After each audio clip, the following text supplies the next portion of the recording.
The Committee on Foreign Affairs will come to order. I want to welcome everybody to our restored hearing room. And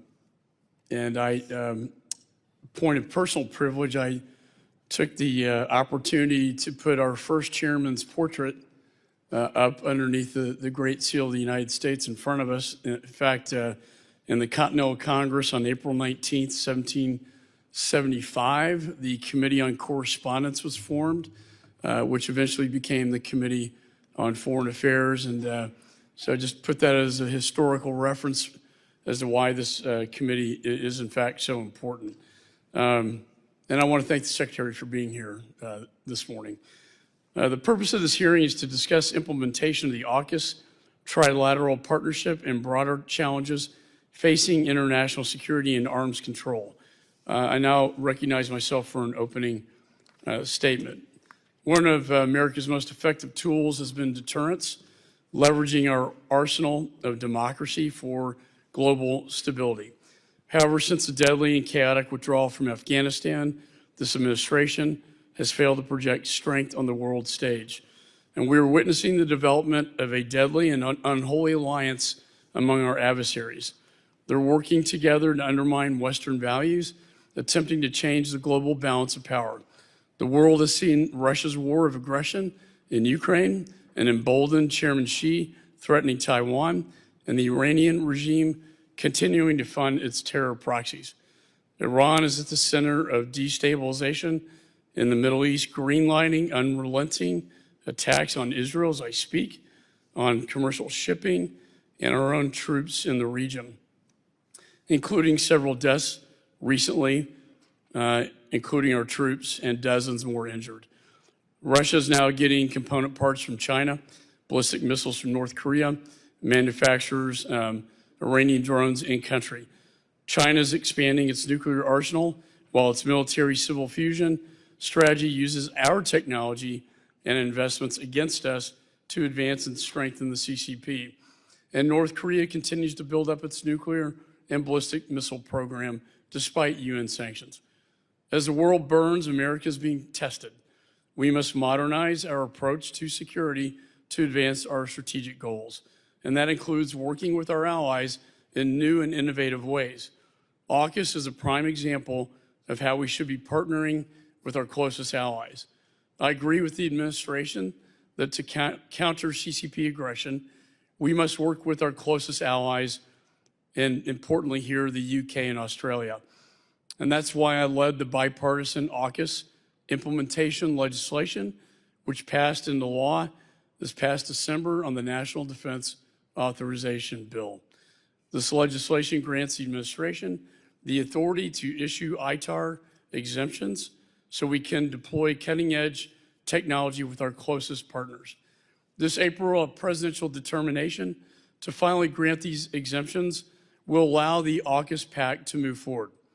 And it will show the world that we will not be intimidated by Chairman Xi. Alongside AUKUS, we need to rebuild our defense industrial base.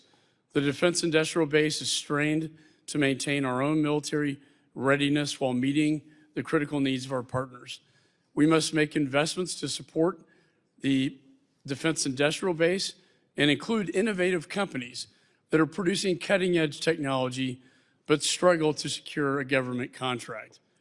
We must cut through the red tape and streamline the process to make federal contracts obtainable and trust the private sector to do what it does best, and that's innovate. These innovative companies are eager to collaborate on research and development of advanced capabilities like artificial intelligence, autonomous vehicles, quantum computing, and hypersonic systems. And as we grow the AUKUS collaboration, we can expand to space systems and other cutting-edge technology. Bureaucracy should not get in the way of American innovation. Additionally, to successfully move forward, we must reform our foreign military sales process. When I travel overseas, I hear the same thing over and over from our allies. They want our equipment and our weapon systems, but they can't afford the delays. Since 2019, I have approved 19 sales totaling over $22 billion to Taiwan that have yet to be delivered. And when I was in country last April, President Tsai asked me, where are my weapons? I paid for them. I didn't really have a good answer.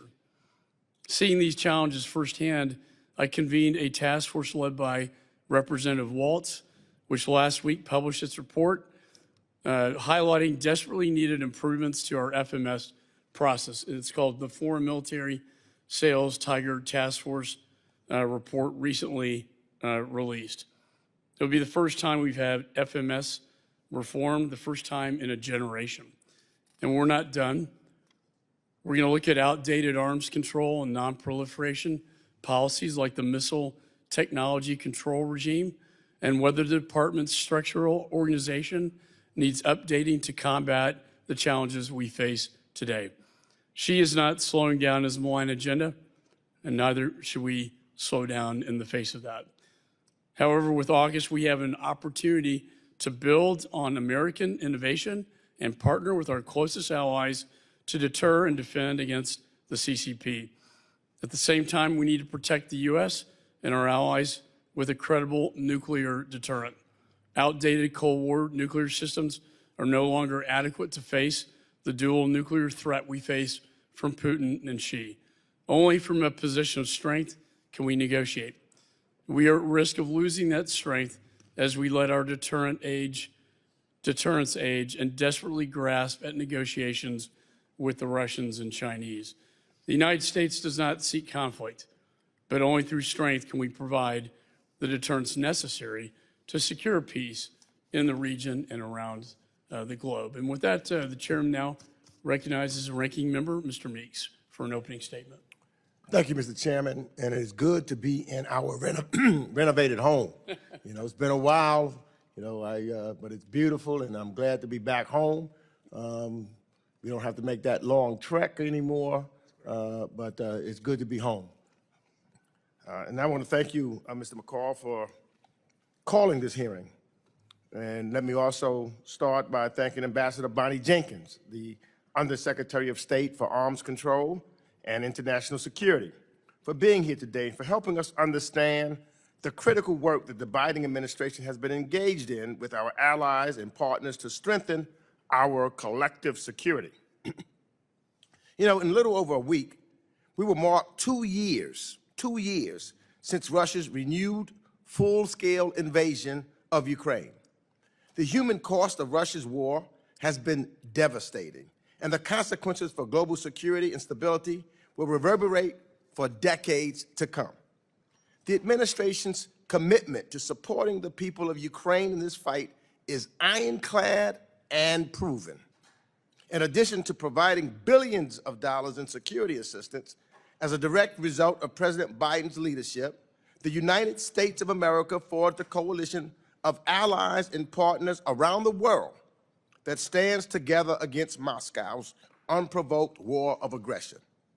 And as we look forward, I want to commend our colleagues on the other side of the building, the U.S. Senate. Surprised I'm doing that, but they did its job earlier this week to pass an overwhelmingly bipartisan bill, critical assistance for Ukraine, critical assistance for Israel, critical for the Indo-Pacific. And the question that now presents itself is, what will this body do? Will this body show similar leadership? Will this body see it put this bill on the floor so that we can get Ukraine what it needs? It is time for this body to stand up. So I hope our colleagues on the other side of the aisle find their way to meet this moment. We need the United States of America in a bipartisan way to meet this moment. In addition to the war in Europe, the United States and our allies in the Indo-Pacific are facing an unprecedented military buildup and aggression from the People's Republic of China in the East and South China Seas, as well as in the Taiwan Strait. Under Xi Jinping, Beijing has become more repressive at home and more coercive and ambitious abroad. America's military presence in the region, our alliances, our diplomatic engagement are all key to keeping the region peaceful, free, and open. And the United States' commitment to the defense of our allies and to maintaining open seas and skies has never been greater. The administration's record approval of arms cases for Taiwan, a modernized alliance with Japan, and a historic AUKUS trilateral security framework are just some of the examples of how the Biden administration has used strength to keep the peace in the Indo-Pacific. President Biden's historic AUKUS initiative with the UK and Australia was to enhance regional security. And I am a strong supporter of this vital agreement and was proud to advance critical legislation to implement AUKUS. Even with our looming competition with China and efforts to counter Russian aggression in Europe, we must always remember that a nuclear war cannot be won and must never be fought. That is why arms control, despite what its opponents may say, is so critical to our national security. It not only reduces the prevalence of nuclear weapons and reduces the risk of miscalculation between the United States, our adversaries, our competitors, but it helps us to keep them in check. Simply put, reducing the number of deployed Russian nuclear weapons keeps Americans safer. Preventing Iran from acquiring a nuclear weapon keeps America safer. Working together to denuclearize North Korea keeps America safer. Stemming China's rapid conventional and nuclear military buildup keeps America safer. And sound and effective arms control policies, like those this administration has advanced, are one of the best tools to help achieve those goals. And yet, the state of arms control is more perilous now than it has been in decades. So I hope our witness can help us understand today what the administration is doing to change this picture and put all of these issues into a broader strategic context. And with that, I yield back the balance of my time. Ranking member yields back. And I also want to thank the ranking member for his hard work in a bipartisan fashion with myself and our teams working together on the AUKUS legislation, and obviously with the Senate as well, with the four corners of the House Foreign Affairs Committee and Senate Foreign Relations Committee. It was one of the finer moments in Congress. And we've had a few, but too few and far between lately. I'd say also other members of the committee are reminded that opening statements may be submitted for the record. We're pleased today to have the Honorable Bonnie Jenkins. Chairman, one thing I left out. I just want to ask, recognized? He's not here yet, but I want to ask unanimous consent that Rep. Courtney, who worked very hard on the AUKUS agreement, participate at today's hearing after all committee members have had their opportunity to participate and question the witness. Without objection, so ordered. We're pleased to have the Honorable Bonnie Jenkins, the Undersecretary for Arms Control and International Security at the State Department, before us today. Her bio is very lengthy and impressive, and I told her academic record, you must have spent, a long part of your lifetime in school. It was extremely impressive, and so long that I don't have time to read all the credentials. But let me just say thank you for being here. Your full statement will be made part of the record. And with that, I now recognize Undersecretary Jenkins for her opening statement.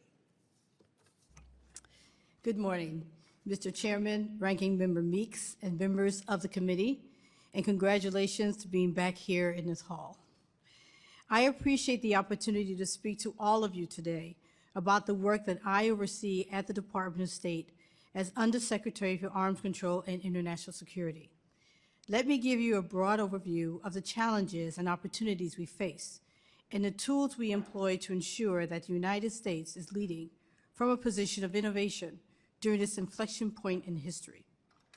I oversee the Arms Control Deterrence and Stability Bureau, ADS, the International Security and Nonproliferation Bureau, ISN, and the Political Military Affairs Bureau, PM.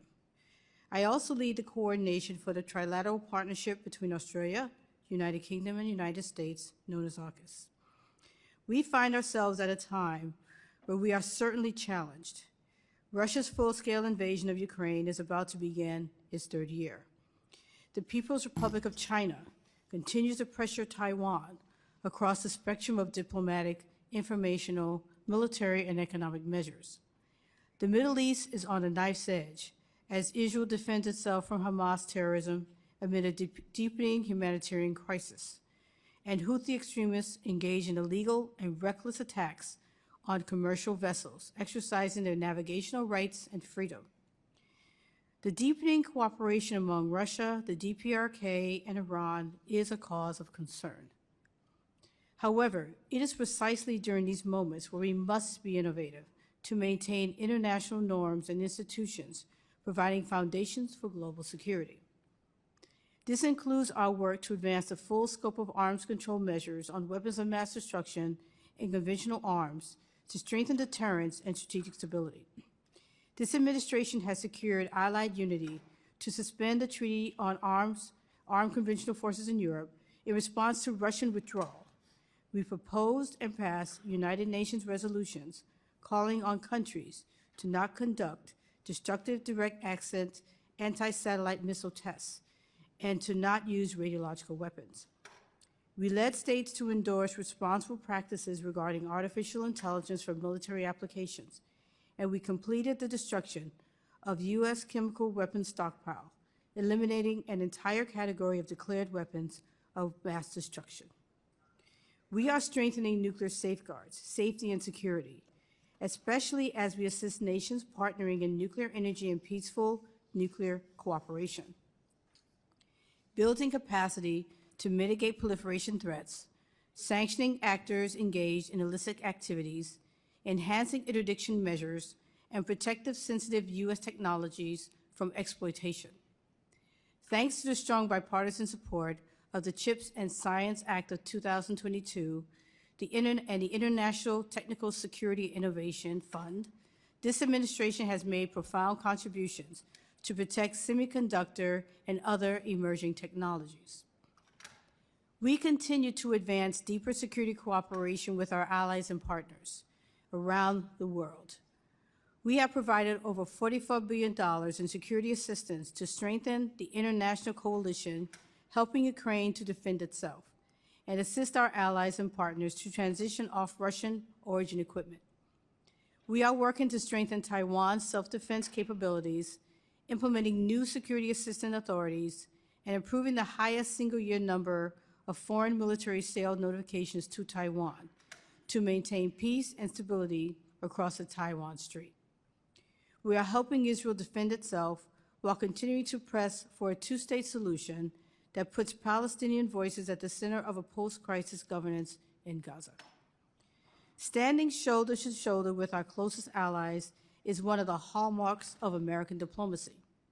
A prime model is AUKUS, a generational opportunity that deepens cooperation with our closest allies, strengthens our long-term defense and security partnerships, provides us a clear pathway to continue advancing our shared vision of a free and open Indo-Pacific, and sends a very strong signal of deterrence and commitment to the highest non-proliferation standards in the region and around the world.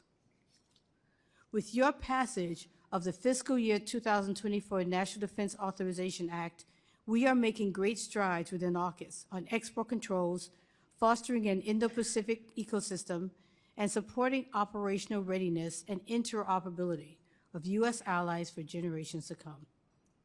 We have a historic responsibility to get this right, and with everyone in this room working together, we are on the right path. So let us continue to work together. This new security landscape requires innovation and creativity. It requires resilience and modernization. This administration has been making the tough choices and laying the groundwork for long-term prosperity, both at home and abroad. We are clear-eyed about where our adversaries or competitors are making inroads and how our actions will determine the safety and security of future generations. I thank you, and I look forward to your questions. Thank you, Undersecretary Jenkins, and I agree with you. We have a historic opportunity before us. Pursuant to the legislation, AUKUS legislation, the President has until mid-April to decide whether the British and Australians have a quote-unquote comparable defense export control system with the U.S. and whether to exempt them from the International Traffic in Arms Regulations, otherwise known as ITAR. In essence, ITAR-free zones will allow us to develop and build the most cutting-edge military technologies like hypersonics together. In my view, these are our closest allies. They're members of the Five Eye. They bled with us on the battlefield over the last 100 years.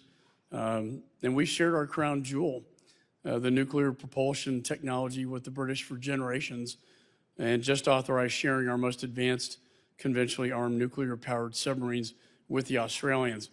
I believe it would be a diplomatic concern if the president does not exempt them from ITAR. And I don't want to put you on the spot, but since I have you here, and we have to make this decision, the president does, by April, my question, it's very simple. Does the administration believe that we should give this exemption to our two closest allies in April?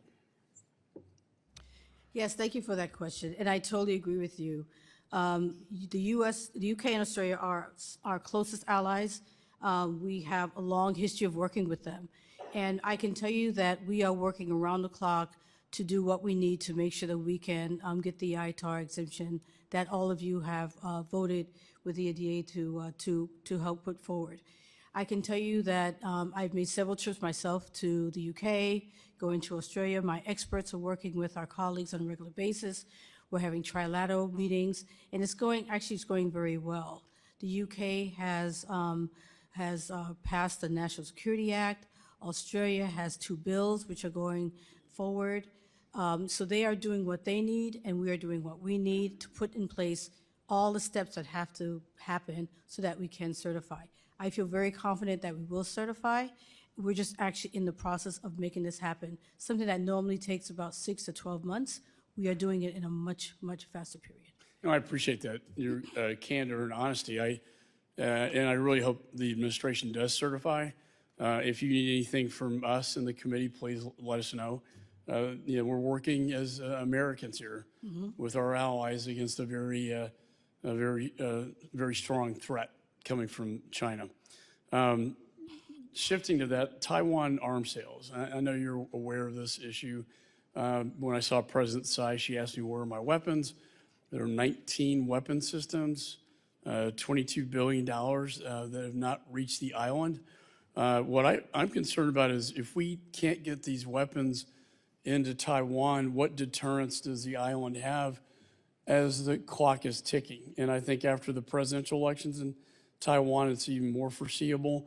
They know they can't take it by election, so maybe they're going to look at other ways to unify, in their words, Taiwan through a blockade of some sort.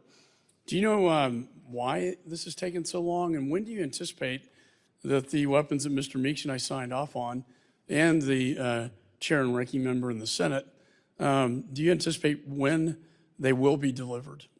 First of all, I totally agree with you in terms of the important work that we're doing with Taiwan. I want to thank everyone for all the efforts that's gone in for work we've been doing to allow us to do things like have foreign military financing with them that we hadn't had before, to have our international military education training with them now. We've been able to use the Taiwan Enhanced Resilience Act to authorize up to $10 billion in security assistance. So first of all, I just want to say that we recognize very, very much how important this is. Also want to note that many times the problems or the delays, we are able within the State Department to go through these processes in 48 hours or so. But the problem really is getting it through the industrial base, getting the equipment on time. A lot of times in these cases, after the signature is done, that's when things start to happen in terms of getting the equipment. So the delay is not related to anything in terms of our commitment. Our commitment is certainly there. It's really the industrial base. And this is something that we know is in the supplemental, and something that we know is an issue, and we're working very closely with our partners in industry to try to move that faster. I don't have a specific time frame that I can give you right now, but I just want you to understand a little bit of the background. Well, thank you. And as we examine the supplemental, we just received it. with respect to Taiwan and countering China. We obviously, any input, it's not a final draft by any stretch, and any input you may have to help this situation would be very much appreciated. In fact, I know there's $3.3 billion for AUKUS itself, Right. which I think is a very strong argument to defending the Pacific. So thanks for your candor. I now recognize Ranking Member Meeks. Thank you. Ambassador Jenkins, you know, I've got some serious concerns right now dealing with Ukraine assistance. For more than a year, the United States Congress demonstrated its steadfast support for Ukraine. We called out Russia's brutal invasion, and many of us, Mr. McCall and myself, visited Ukraine to show our support. Went to Poland to show our support. In this Congress, this committee held hearings on the comprehensive oversight and mechanisms linked to our support, and we heard from returned kidnapped children and women and the terror that Russia represents in Ukraine. We passed legislation standing with the people of Ukraine and fielded calls from our constituents who generously offered to open up their homes to Ukrainian children and other civilians fleeing this horrific war. To this day, we still receive those calls. But we also receive calls from constituents, quite frankly, I've received a few just a couple of days ago, who are now angry. Angry that after standing shoulder to shoulder with the people of Ukraine for so long, that this Congress is now failing to act. Angry that, and I'm sorry to say, that it seems as though those in the House majority is buckling under the pressure of MAGA Republicans who are acting on the whims of the former president to help his election campaign. I hope my Republican colleagues in this body are not putting politics over our national security. Our national security. And early yesterday morning, the Senate did do its part. And I applaud Senator Schumer and Senator McConnell for putting politics aside and passing one of the most consequential national security packages in years. I know that Democrats in the House are ready to act and act now. And I would hope that Speaker Johnson will put the bill on the floor so that we have an opportunity in this House to vote on it. Because I truly believe if he puts it on the floor, we will pass it in a bipartisan way. But we need the bill on the floor so that we can pass it. So let me just ask you first, Madam Ambassador, just on a yes and no for in the beginning, do you believe Ukraine is a regional conflict that will not have impacts beyond Russia and Ukraine? No, the impact will be much more than beyond Russia and Ukraine. And would it be beyond Europe? It will be beyond Europe. And do you believe that what happens in Ukraine matters for the national security of the United States of America? It very much matters to the national Can you tell us why? It matters to the United States because, one, we are a leader, and we have to be continued to seen as a leader around the world. We've made a commitment to Ukraine, and we need to show that we stick to our commitments. Other countries are watching what we're doing and taking lessons, and we also have to promote democracy and help countries defend themselves. And do you believe that President Xi is watching closely what we do to support Ukraine? Yes, I do. And do you believe whether or not we continue supporting Ukraine will have an impact on his calculus for future plans against Taiwan? It certainly will. And will passing this critical national security package help our readiness? It will certainly help our readiness. And how would it do that? It will help our readiness because, first of all, we're able to provide more equipment to Ukraine. But once again, as I was saying in the last question, it also helps us strengthen our industrial base. And let me turn to AUKUS for a second. Because, as you have testified, China is also watching very closely how we choose to act or not act. And at this pivotal moment in history, we know the State Department has been closely engaged with both Australia and the United Kingdom to make sure important reforms to protect sensitive defense technology are completed in order to meet requirements in place to allow sensitive defense cooperation. So what is the status of the changes we requested of Australia and the UK in the NDAA? Thanks for the question. As I mentioned earlier, the status is we are moving forward. As I had mentioned, we've already The UK has already a new act. Australia has a couple of bills that they're getting through their processes. We are having regular meetings with them, both in the U.S. and outside the U.S. in Australia and the U.K. We have several groups that are meeting, several working groups that are meeting. There's a lot of activity that's taking place to make sure that we can, in fact, certify. And why does the department believe defense and regulatory reforms in our partners' regimes are so important? It's important because we have to make sure that, we protect our intellectual property. We know that there's countries like China who want to steal information. And AUKUS, because it's going to be a very strong interoperable process of not only just the submarines, but emerging technologies. And it's going to be a very interesting place for countries like China to try to steal our technology. My time's expired. I wanted to get into arms control with Russia and China, but I don't have that time. So thank you for your testimony, and I yield back. The gentleman yields back. I now recognize Mr. Wilson for 5 minutes. Thank you, Madam Secretary, for being here today, and we appreciate your service, and congratulations to Chairman Mike McCall and Ranking Member Greg Meeks for the renovation of room 2172 Rayburn Building to be back with adequate lighting, too. And so this is very impressive. Thank you. And hey, sadly, and this should be bipartisan, all of us should be facing, we're in a war we didn't choose, between dictators with rule of gun invading democracies with rule of law. And America, I believe, sadly, today, with the open borders too, you add that in, is a greater risk of attack, of imminent attack than ever before, as the FBI has indicated. With that in mind, with the axis of evil, war criminal Putin in North Korea have just had unprecedented ballistic missile cooperation with war criminal Putin firing indiscriminately North Korean missiles against civilians of Ukraine.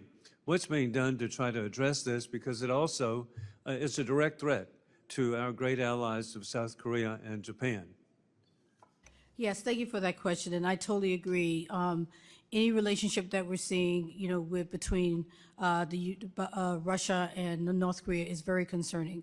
And one of the things that we started doing already is last month we have already started doing sanctions as a result of this, and we are being very, very vocal. We are working with partners in multilateral settings to also see how we all can work together to address this issue, because so much of this is multilateral, working together with sanctions, and that's what we're doing to this date, and we're going to continue to focus on this issue. And additionally, bipartisan, I'm really grateful to see our leadership here so concerned correctly about the providing of equipment to deter the People's Republic, the Chinese Communist Party, from attacking Taiwan. That needs to be done immediately, and so please look into that. Additionally, there's been a request and provision, it's been signed off by our leadership in the House and Senate, for rifles to be provided to Israel. What's the status of providing that? This has been held up, and to me it's just inconceivable at a time of war that we would delay, and the rifles should be provided. And when can we expect that to be approved? Thank you for your question. Once again, I want to reiterate how important we see the situation in Taiwan and our efforts to really move as fast as we can on that. On the rifles, we are still deliberating that within the administration, so there's nothing that I can report on that to date, but that's an issue we're still working on. And indeed, they lost rifle capability when we had the Hamas puppets of Iran invade, and there's just no reason for delay of something as basic as rifles, and so I hope that's advanced. And then also bipartisan should be interested in small modular reactors, and that is that how critical they can be with technology to promote work with our partners. I know that Romania has taken a real lead on trying to develop small modular reactors. What is your department doing in working with our allies to promote small modular reactors? And hey, for immediate manufacture, I even have a location, Savannah River Nuclear Laboratory. Yes, we're doing quite a bit, and thanks for recognizing the work that we're doing in Romania. We are pressing forward very hard on small modular reactors around the world, and we are working very closely with our allies. We're working with the G7. And recently at the COP28, we had 22 countries agree to triple nuclear technology by 2050. We have a number of countries who are working to promote more funding in this issue. So yes, we take it very seriously. We work with allies, G7 partners as well, to promote small modular reactors around the world. And the benefit of that would be the security for a territory such as Guam, which is so critical, 3 hours from Shanghai, 3 hours from Tokyo, 3 hours from Manila. Again, a floating aircraft carrier that needs energy independence. And so it's just so clear. And then you also have examples of, hey, resort areas like Hilton Head Island, South Carolina. We would like to have, in the event of a hurricane, again, small modular reactors. And hey, we've had small modular reactors on aircraft carriers and submarines. This just need to be advanced, and the production should be approved and should be accelerated. I yield back. Gentleman yields. Chair recognizes Mr. Keating. Well, thank you, Mr. Chairman. Thank you, Undersecretary, for being here. And thank you for your efforts strengthening the values of freedom, democracy we have around the world, and strengthening them particularly with our allies that share these beliefs, and particularly those allies that are in very difficult, threatened regions around the world. I believe, in many senses, and many experts agree, that we're in the greatest threat globally that we've been in since World War II in this regard. I had an uncle who was killed in action defending this in Europe. So many other Americans lost loved ones, family members. Many individuals had lifetime injuries, hidden wounds, families that were under strain, all for that sacrifice to bring us to the foundation we have right now, where post-World War II we have the greatest chance of peace and prosperity that modern times have ever shed upon any generation. And I'm worried. I'm worried that this will be whittled away with indifference, and I can't fail to comment on the bigger picture when you're here in front of us, that we are at a critical place right now. With this package for Ukraine, Israel, Indo-Pacific, Taiwan, that package that passed the Senate, time is passing very quickly. Those of us that have been briefed know that there's an exigency of time here and an urgency to move. And I must say, the place where this will be met is not in your office, with all due respect. The place where this will be met is not in the Secretary's office. The place where this will be met is not even in the White House. Right now, at this time, that place is right here in this U.S. House. Just 5 months ago, we passed the support package for Ukraine, and it was 311 to 117. Pretty tough to get numbers like that in this Congress at all. But we must be able to put it on the floor right now for a democratic vote. If we don't have democracy in this U.S. House right now, we can't expect to be the leader of democracy worldwide, globally, when we can't even do that. Anything we say, anything we utter will be nothing but hollow words. So in this context, too, I want to ask you something else that concerns me, that surrounds particularly what's going on in Ukraine, what's going on in China, what's going on in Iran.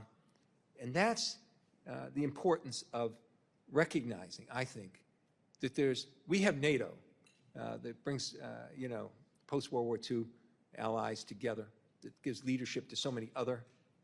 We have 50 countries participating in our effort to help Ukraine. 50, no small task. But I'm very concerned, if you have any remarks on this, and how it might affect nonproliferation, how it might affect arms use, how it might affect the U.S. influence. We're seeing, I think, and it's really at stake now, a new axis, if you will, an axis with Russia and North Korea, who was supplying them with missiles, with Iran, who was supplying them with drones, some of them with U.S. and Western parts, by the way, and China, who's bolstering them up domestically, and we're watching very closely what they're doing in any dual-purpose products they're having. But this axis of North Korea, of Iran, of Russia, of China, is very dangerous, and it's coming together, and I think it's going to be one of the byproducts of us not acting to support Ukraine right now. Can you comment on that burgeoning threat? Yes, thank you. I can't agree with you more. First of all, the importance of getting the supplemental passed because of the funding that it will allow to help us combat these threats, but also the concern that we have in terms of these countries working together. And it really, as you said, this is a changing moment in terms of international security. And so we have to think about things that we have done in the past that have been successful that we have to adjust to deal with this new, not just the individual challenges, but the challenges that are being faced by having, three very challenging countries working together. So the traditional tools that we have and sanctions and export controls and working multilaterally with countries, working in different forums, exchanging information, best practices, these have to be adjusted and strengthened because we have to deal with a different type of challenge that's growing. So I totally agree with everything you're saying. Thank you, and I think it's going to affect generations to come. I yield back. Gentleman yields. Chair recognizes Mr. Perry. Thank you, Mr. Chairman. Madam Secretary, thanks for being here. You're the Undersecretary for Arms Control and International Security. To that end, has Iran's uranium enrichment well beyond what is needed for nuclear energy production continued during the last 3 years? Iran has most recently, they have been increasing their production to about 60%. Is that what's needed for peaceful nuclear power production, 60% enrichment? What I can say is their activities are not ones that make us understand that what they're doing is peaceful. I'm sorry, say that last part? Our assessment is that what they're doing is not considered peaceful. Right. It's obviously 60% has nothing to do with peaceful power production. It has to do with weapons production. Are you personally involved in any active discussions with Iran on non-proliferation? We are not involved in any activities right now. So what is the plan, if you can, generally speaking, not asking for any classified information, but how can we assure the American people of some plan, any plan, to stop Iran from having a nuclear weapon that they will deliver via ballistic capability? Right. Well, first I want to, thanks for the question, just to highlight, first of all, that, we are always looking for a diplomatic solution. And that's always the first thing. And of course, we're having a problem with that right now because there really is no good solution on the table. We continue to work with the IAEA, International Atomic Energy Agency, and their efforts to try to assess what's happening in Iran. And We know that what's they're happening. May challenged. I ask him what the plan is? Because they're moving forward. They're doing it as we speak. Yeah, the plan is to continue to seek diplomatic resolution on Okay. it.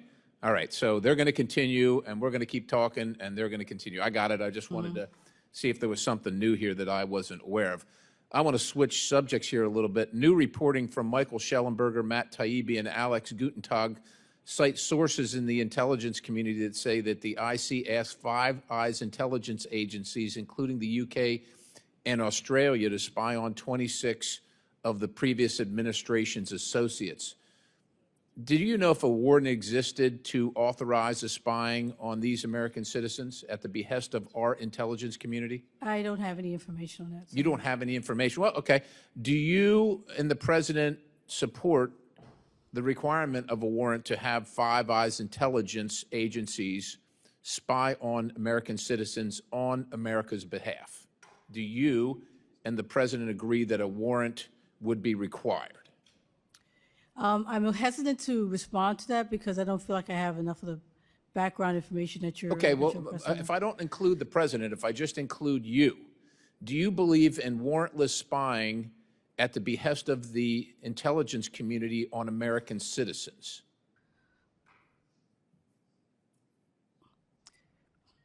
I'm not quite sure how to respond to that. I mean, we do want warrants if there's going to be spying done, but I'm not sure I can answer that question. I want to can't- be honest with you. I don't feel. Would you like the intelligence community to be authorized to spy on you without a warrant? No, I would not. So then would you be able to transpose that desire of yours for yourself to other American citizens who would like the same constitutional protections that you apparently want for yourself? I assume that others would want that, but I'm not sure that I can really say what the U.S. position is at, because I'm not sure. I'm not asking for the U.S. position. I just asked for yours and if you know what the president's is. So yours for yourself is you want the protection of the warrant, Yes, but you I do. can't say Yeah. for other American citizens. I would imagine, yes. Okay. Yeah. I'll take yes as an answer. Let me just posit one other thought to you. I look at your testimony here, and we proposed, as you said, and passed a United Nations resolutions calling on countries to not conduct destructive direct-sent satellite, anti-satellite missile tests. Did China agree with that? China, we have approached China with that. I know. We have not had a real in-depth discussion with them on that. You haven't had what? We haven't had an in-depth discussion with them on that, but we have approached them about that, and we're open to them being a part of that. Oh, I'm sure we're open to it. I'm sure they're not open to it, which concerns me, because further in your testimony, you talk about the United States destroying the stockpile of the entire category of declared weapons of mass destruction. So we're leading by destroying our defensive capabilities and offensive capabilities while hoping that China will come along and discontinue their offensive capabilities. I will tell you, man, what we're doing is unilaterally disarming, hoping that China's going to play along. They're not going to play along. I yield the balance. Thank you very much, Congressman Perry, and I think it's very appropriate your questioning as we're looking at the portrait of Benjamin Franklin of Pennsylvania, and Congressman Perry continues the tradition of the being outspoken as part of the delegation from Pennsylvania. So congratulations, Congressman Perry. We now proceed all the way to Texas with Congressman Castro. Thank you, Chairman. Undersecretary Jenkins, it's great to see you. Thank you so much for your service in the Biden administration and also for your testimony today. I'm glad the Biden administration has recently revised the conventional arms transfer policy to ensure defense sales and weapons transfers are consistent with our values and our strategic goals. I have a few questions regarding these policies. The conventional arms transfer policy states that the United States will not transfer arms to a country if the United States assesses that, quote, it is more likely than not that the arms to be transferred will be used by the recipient, unquote, to violate international humanitarian or human rights law. Prior to an arms sales, does the United States government make an affirmative assessment on whether those arms would meet this standard, and who in the administration is responsible for making these assessments? That is an assessment that's made. We start within the State Department to look at that, and we have discussions within the State Department. But, you know, these are looked at within your agency, so, yeah. But an assessment is made before the transfer of these arms? Yes, yes. Okay. And last week, the White House released National Security Memorandum 20, which aims to ensure that U.S. security assistance is used in line with U.S. law and international humanitarian law. Specifically, the memo creates an enforcement mechanism to hold countries accountable if they're found to have violated provisions such as Section 6201 of the Foreign Assistance Act, which states that the U.S. shall assess if a country has denied or restricted the delivery of U.S. humanitarian aid to a country. So I wanted to ask you, are there any countries that have provided exceptions to the transparency requirements under last week's National Security Memorandum, or will it be applied to all countries equally? It's going to be applied to all countries. That It fit has- within the definitions of the act, yes. And has the State Department received credible and reliable written assurances from Israel that they will not impede the delivery of U.S. humanitarian assistance? We have talked to Israel about the NSM, and they are aware of it and agree to it. Have they provided us any kind of assurances? We are in the process of, as I said, if you look at the NSM, it provides a time frame if a country is at war to provide those assurances. Will we demand assurances from them? It's part of, yes, it's part of the NSM. Yeah. Okay. And just this morning, the Wall Street Journal reported that the Department of State is investigating whether the bombs used in an Israeli attack on the Jabalia refugee camp were provided by the United States. How does the State Department plan to conclude if the bombs used in this airstrike were provided by the United States? And if the State Department concludes that the U.S. provided the bombs, what steps will the State Department take in response? Well, one of the things that I think that the NSM is trying to do is trying to help the public understand the way in which we address these issues. So if it turns out that that is the case, we will take it back and we will deliberate and consider what the next steps will be, and we will incorporate that into our considerations for next steps. I can't say specifically what we're going to do, but I can certainly say that we are very focused on the issue. We understand the importance of the issue to the American people, and we will take that back and assess what we should do next steps. Thank you. And switching subjects, but also within your purview, and you may have to take this one for the record. Ambassador Jenkins, the family of bureaus you lead has a responsibility over U.S. engagement with the Organization for the Prohibition of Chemical Weapons and the Chemical Weapons Convention Annex. There's a proposal in front of this Congress to add fentanyl and fentanyl-related substances to Schedule 2 and 3 of the Chemical Weapons Convention Annex. And I have serious concerns about this proposal, and I understand that the State Department does as well. In response to a previous inquiry of mine, the State Department stated that, quote, "The department assesses that adding fentanyl to the Chemical Weapons Convention schedules would not enhance our ability to identify fentanyl traffickers or address chemical weapons risks related to fentanyl. I also understand that adding fentanyl to the Chemical Weapons Convention Annex would imperil the DoD's access to fentanyl for pain management of battlefield injuries and prevent legitimate shipments of fentanyl to Taiwan and Israel, who are not parties to the Chemical Weapons Convention, devastating their healthcare systems. So I wanted to ask you, do you believe that adding fentanyl and fentanyl-related substances to the Chemical Weapons Convention's Annex is appropriate, and what do you see as the impacts of doing so? Yes, first of all, I just want to acknowledge that I recognize the impact of fentanyl, and so I definitely understand and the importance of these issues. But as you said, we do not see that as we do not see the CWC and the OPCW as a way in which to do this. As you mentioned, fentanyl also has other medical purposes. And by putting this on the CWC, OPCW schedules, it will impact and disrupt individuals who need some of that for medical purposes from using it. And it's also not going to really, as you said, focus and really do what it needs to, what we are looking for is interdiction issues. Thank you, Secretary. Yield back. Thank you very much, Congressman Castro. We now recognize Congresswoman and Ambassador Ann Wagner. I thank the chairman and the undersecretary for her time and service.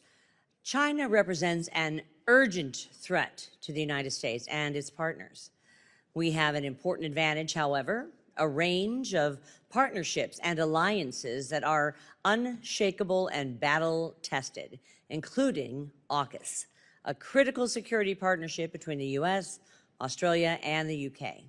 The fact that the Chinese Communist Party, or CCP, finds AUKUS so terrifying is a clear sign that the partnership is the right path forward for the United States as we seek to defend Indo-Pacific partners from China's predatory and bullying influence. But we need to devote real time and energy to address remaining pitfalls and ensure AUKUS's success, whether by cutting red tape for our trusted allies or correcting China's attempts to sow anti-AUKUS propaganda while it massively expands its own nuclear stockpile.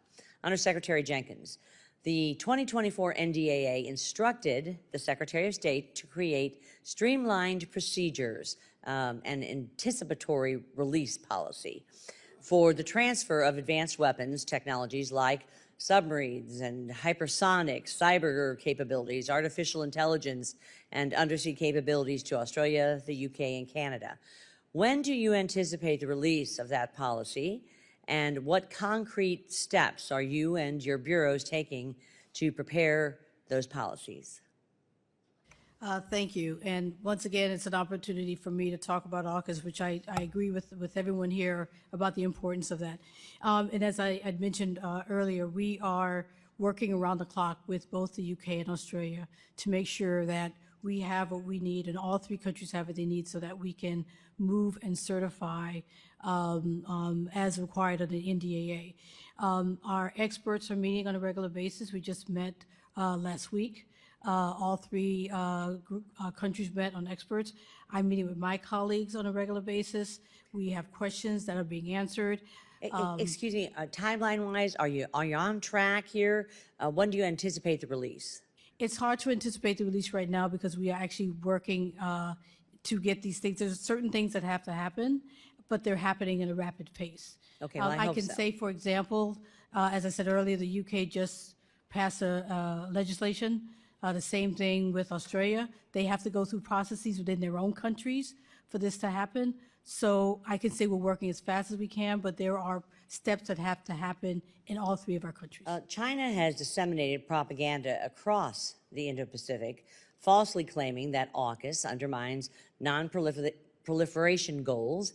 And I'd like to note the astounding hypocrisy of these claims, as China itself embarks on an unprecedented nuclear buildup.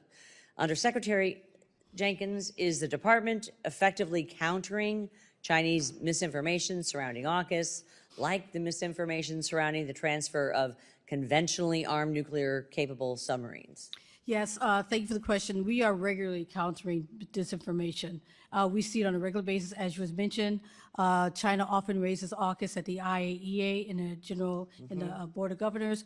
We have been very successful, constantly pushing back to the point that they've actually started looking at some other issues in addition.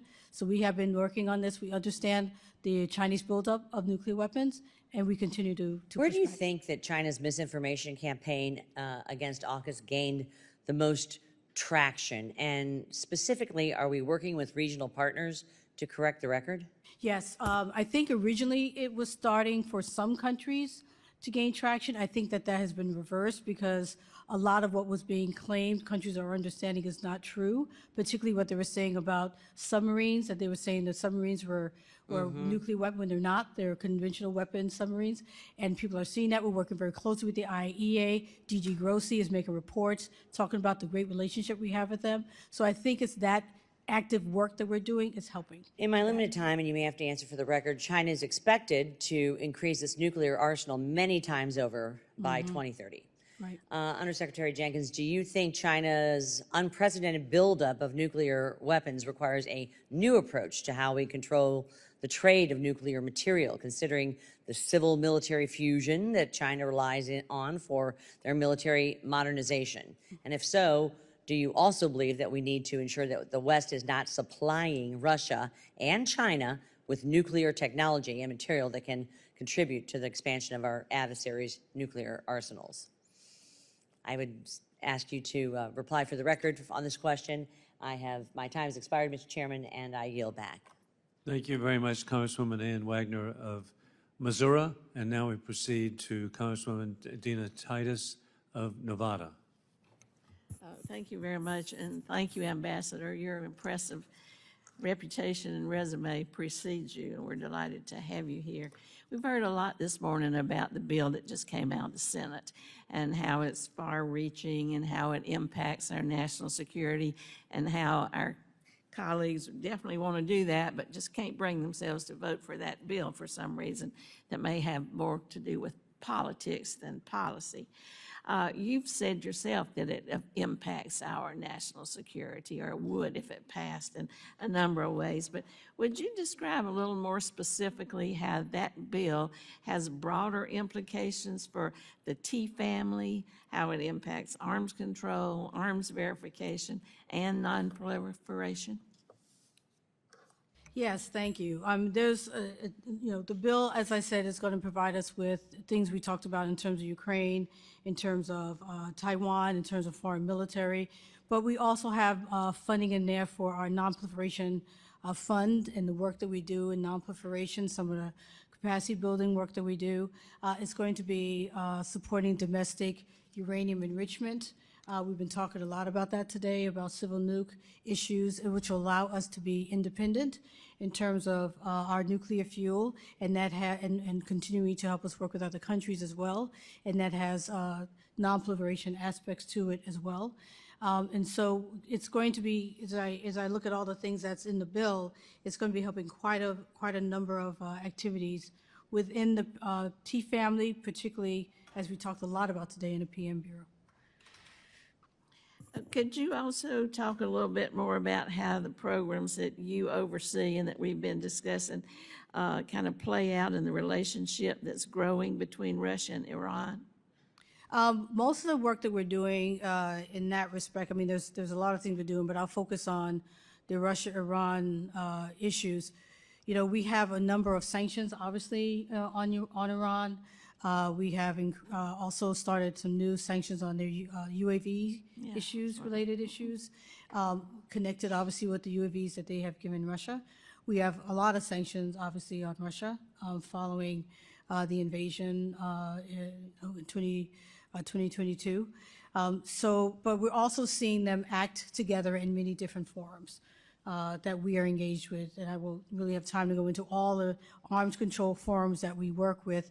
And we're seeing them working together more often.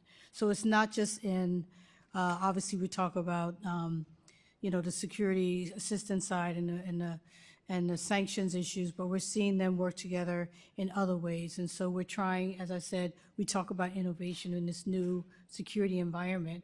We're looking at new ways that we can try to work together with our partners in like-minded countries who see the same thing and are also very concerned about the growing relationship between Russia and Iran and the DPRK. So when we talk about the Senate bill impacting Israel and impacting Ukraine and impacting Taiwan, it indeed also impacts that relationship with Iran, right? Yes. One way to look at it is as we provide funding for us to provide funding for defense for countries, to provide funding to support democracy, to provide funding for the U.S. being a leader, to help our partners. These are all areas where we are strengthening our role in the world, strengthening national security. So as the point that you're making, even though it may seem very focused on particular countries, it's really about strengthening the United States, particularly at a time when everyone has been saying here that we have enormous international security challenges. So we have to be very thoughtful. Yes, I thank you. I yield back, Mr. Chairman. Thank you, Congresswoman Dina Titus. And we now proceed to Congressman Andy Barr of Kentucky. Thank you, Mr. Chairman, and Ambassador Jenkins, welcome to the committee. And before I get to my questions, I do want to address the issue of the supplemental that the Senate is sending over to us. And I know that's a priority for the administration. There's a lot of members on my side of the aisle who obviously demonstrably support the assistance to Israel, the assistance to the Indo-Pacific, and I'll direct most of my questions to you regarding Taiwan. But I want to address, just as a comment, the issue of Ukraine. And in the Financial Services Committee just down the hall, Undersecretary Nelson from Treasury is over there. I'm going to ask him or make this point to him as well. Many Republicans are fully supportive of the effort to assist the Ukrainian resistance. That is not the issue. The concern is the mind-boggling and perplexing lack of a strategy from this administration in supporting the Ukrainian resistance. When the administration is asking Congress to approve over $60 billion in additional assistance, which I personally support, but at the same time is banning LNG exports to our European and NATO allies, when they 8 times provide a general license to the sanctions on Russian banks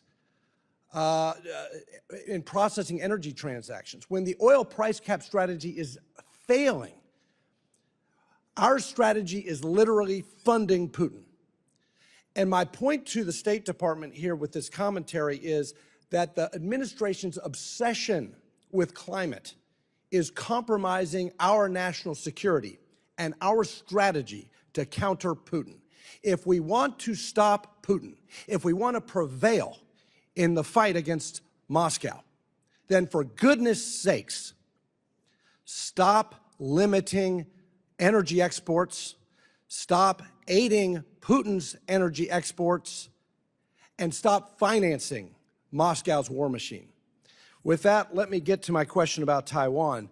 Regarding Presidential Drawdown Authority for Taiwan, Section 5505 of the FY23 NDAA states that the President may direct the drawdown of defense articles from stocks of the Department of Defense, defense services of the Department of Defense, and military education and training, of an aggregate value of not to exceed $1 billion per fiscal year to be provided to Taiwan. This bill became law in December of 2022. What was, Madam Ambassador, what was the total amount of presidential drawdown authority used by the administration in fiscal year 2023?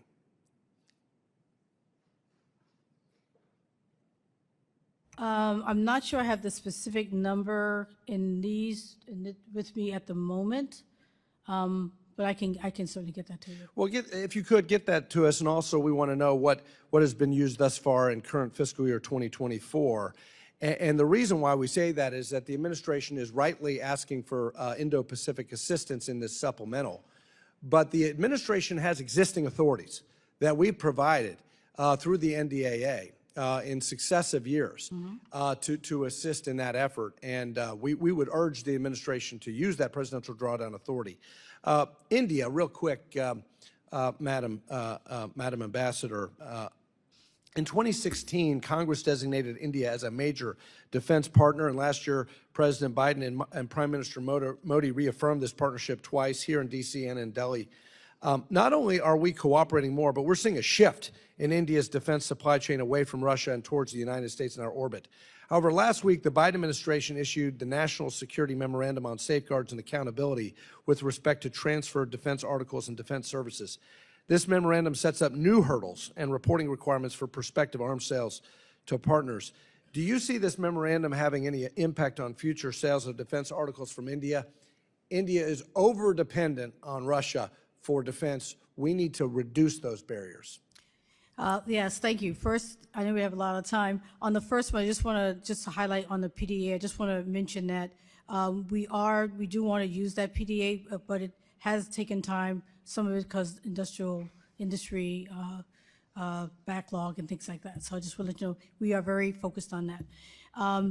And on the question, yes, we see India trying to diversify. We like India diversifying, particularly diversifying from Russia. We want that. We've encouraged that. So we are happy to work with them to encourage them to do that even more. Because as you know, we want to get countries off of relying on equipment from Russia. And I met with the Deputy Chief of Mission from the Indian Embassy. They want more defense cooperation with the United States so that they can decrease their dependence on Russia.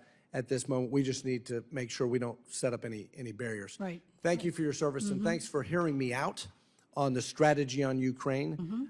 Energy has geopolitical consequences, and when the administration asks Congress for assistance, but is working at cross purposes with energy policy, it makes it harder for us to support the administration's request. With that, I yield.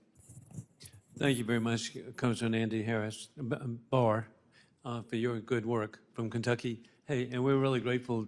We have a new member of Congress, Congressman Gabe Amo of South Carolina Heritage from Rhode Island. Well, thank you so much, Mr. Chairman. And greetings, Ambassador. It's a pleasure to see you. Certainly, I want to begin by acknowledging the remarks of several of my colleagues on the urgency of getting the Senate legislation to provide critical security assistance on the floor so that we can vote. We need to recommit to these critical obligations around the world, and I'm hopeful that we will see progress there and we'll continue to make that case. But turning to home, Rhode Island's 1st Congressional District is front and center in supporting AUKUS to support security in the Indo-Pacific and is providing an enduring foundation for its success. This agreement is an opportunity for us to share our Rhode Island-based expertise by establishing long-lasting research collaborations that empowers an expert workforce. The Naval Undersea Warfare Center Division in Newport recently signed a cooperative research and development agreement with Australia's Flinders University to foster collaborative research on undersea technology. This partnership is an exciting opportunity to advance research coordination between the U.S. and Australia in the field of undersea technology. These agreements deepen the connection between our two nations, the U.S. and Australia, and it builds upon the University of Rhode Island's research and education partnership that was formalized last year. And of course, you know, Electric Boat, along with other suppliers, are supporting AUKUS Pillar 1 by manufacturing the first-rate Virginia-class submarine. So AUKUS is a great example of how we can leverage our economic relationships to support good-paying jobs at home and our diplomatic and security mission abroad. But I understand in my short tenure that this process can be cumbersome at times. Generally speaking, American companies cannot interface directly with their foreign counterparts. So I'm hopeful that the administration is open to considering methods to operate more efficiently to expeditiously advance AUKUS. Undersecretary Jenkins, what sort of conversations have there been with Australia regarding the regulatory reforms that they need to take up to obtain the licensing exemptions so that we can expand our defense trade and cooperation? And if so, what sort of conversations have yielded progress? Where do they stand, et cetera? Yes, thank you for that. And first, I want to also highlight the point you made about universities. And there's a part of the of AUKUS which doesn't often get enough attention is the buildup of resources and human capital. And our training with the Australians, Australians coming here to the U.S., visiting our bases, being part of our schools. So I just wanted to take a moment to highlight that aspect. It was highlighted by all three leaders in AUKUS. As I had mentioned earlier, we are having numerous conversations with both the UK and Australia. We have actually looked at the legislation that they have, that they are working on and trying to get passed. And we're basing a lot of the questions that we have to allow for certification based on the really significant steps that they have already taken in terms of developing a new regulatory body. As I said, the bills that they are putting through, the time that it's going to take for those bills to get to completion. So we are learning from them, and they're learning from us. So we're getting, and a lot of this is, some of it's new for them, as in some respects. And so we are having really good conversations, really getting going back and forth in real detailed technical questions so that we can get there. Is there anything that we in Congress can do to help improve this cooperation in the near term? Just continue. I mean, the bipartisan support for AUKUS has been amazing. And I think our partners in Australia and the UK hear that and they see that. Very appreciative of the passing of the NDAA, which allowed for us to expedite the processes for exchange and exemption through the ITAR. So I think you're doing what you're doing and showing that our partners and the world, quite frankly, your support for this is very important. And it shows our adversaries as well that we are all united on this. So I just continue to do that is what we need. Well, Ambassador, I'm grateful for your insights, and Mr. Chairman, I yield back the remainder of my time. Thank you. Thank you very much, Congressman Gabe Amo. We now proceed to Congresswoman Young Kim of California. Thank you, Chairman, and I want to thank Undersecretary Jenkins for making yourself available today. Earlier this year, as you know, I led the Keeping Our Allies Leading in Advancement, the AUKUS Act, and I am really happy that that legislation provided international trafficking and arms regulations exemptions for Australia for the purpose of AUKUS implementation, and I'm proud that we were able to help secure determinations for exemptions in the final FY24 NDAA. We also know UK and Australia, we share our common interest in securing the Indo-Pacific and promoting economic resilience, and they are also Five Eyes partners, so we can work with them on deterring CCP's aggression. As such, I know you work very closely and you are engaged regularly in dialogue with Australians on AUKUS implementation. So can you tell us, during your time as Undersecretary, has there been any evidence of Australia violating the U.S. arms export laws? I don't want to say that I know everything, but I am not aware of any. Personally, I'm not aware of any. Yeah. Since the legislation was enacted, ITAR has State Department revised, if there is any parts of ITAR, if the State Department revised to reflect the AUKUS, and what is the impact such revisions has had on Australian and U.S. companies to work together on Pillar 2? We are still in the process of talking with our industries about Pillar 2. We have yet to provide them, of course, before we can certify, we have to get their perspectives on everything. And so we have had some meetings with industry, both here, also in the UK and Australia, to start getting them aware and understanding what's happening. We take industry very, very seriously in this, so we are going to continue to do that. Thank you. And also, since I chair the Indo-Pacific Subcommittee, I'm deeply concerned with the recent developments in the North Korea and Russia relationship. And the Russians and North Koreans have entered into unprecedented ballistic missile cooperation that was exemplified by Russia firing North Korean ballistic missiles in their war against Ukraine. So what is your department doing to ensure that this cooperation ends? And is your department concerned with Russia sharing the advanced ballistic missile and cruise missile technology with North Koreans? Yes, we are very concerned. I mean, it's very concerning to have North Korea and Russia working together on almost anything, but particularly on these issues. So we are working with regional partners on this. We are working with our G7 partners. We're working in a multilateral environment in every way we can to signal our concern about this, and so that other countries can do so as well. Would you And be then we're able to also tell doing the us sanctions. if Russian technology or technical know-how contribute to any of the recent North Korean missile tests? I can't say that I'm aware of that. Has North Korea expanded its nuclear and missile programs in the past 3 years? And why have we seen an increase in missile tests? It's hard to speculate why they're doing more tests. I mean, we don't know. We don't have, unfortunately, no real access to understanding that. So we can only speculate as to why they're doing it. Let's then also ask you if DPRK has ever used U.S. humanitarian or development aid to fund human rights atrocities or their missile or nuclear regime. I am not aware. To the best of your knowledge. To the best of my knowledge, I'm not aware. Okay. Yeah. Well, thank you. I want to thank you so much for everything that you're doing, and I'm really looking forward to full implementation of AUKUS. Would my colleague yield just for a quick? Sure. So to your line of questioning about North Korea and Russia, Mr. Wilson and I have a bill that would expand sanctions for anyone facilitating those weapons transfers, and you might want to take a look at that bill. Would love to have you as a co-sponsor. Happy to review Yeah. it. Thank you. Thank you. And we also have sanctioned already for that, so as well. Thank you. With that, Chairman, I yield back. Thank you very much, Councilor Young Kim, for your leadership.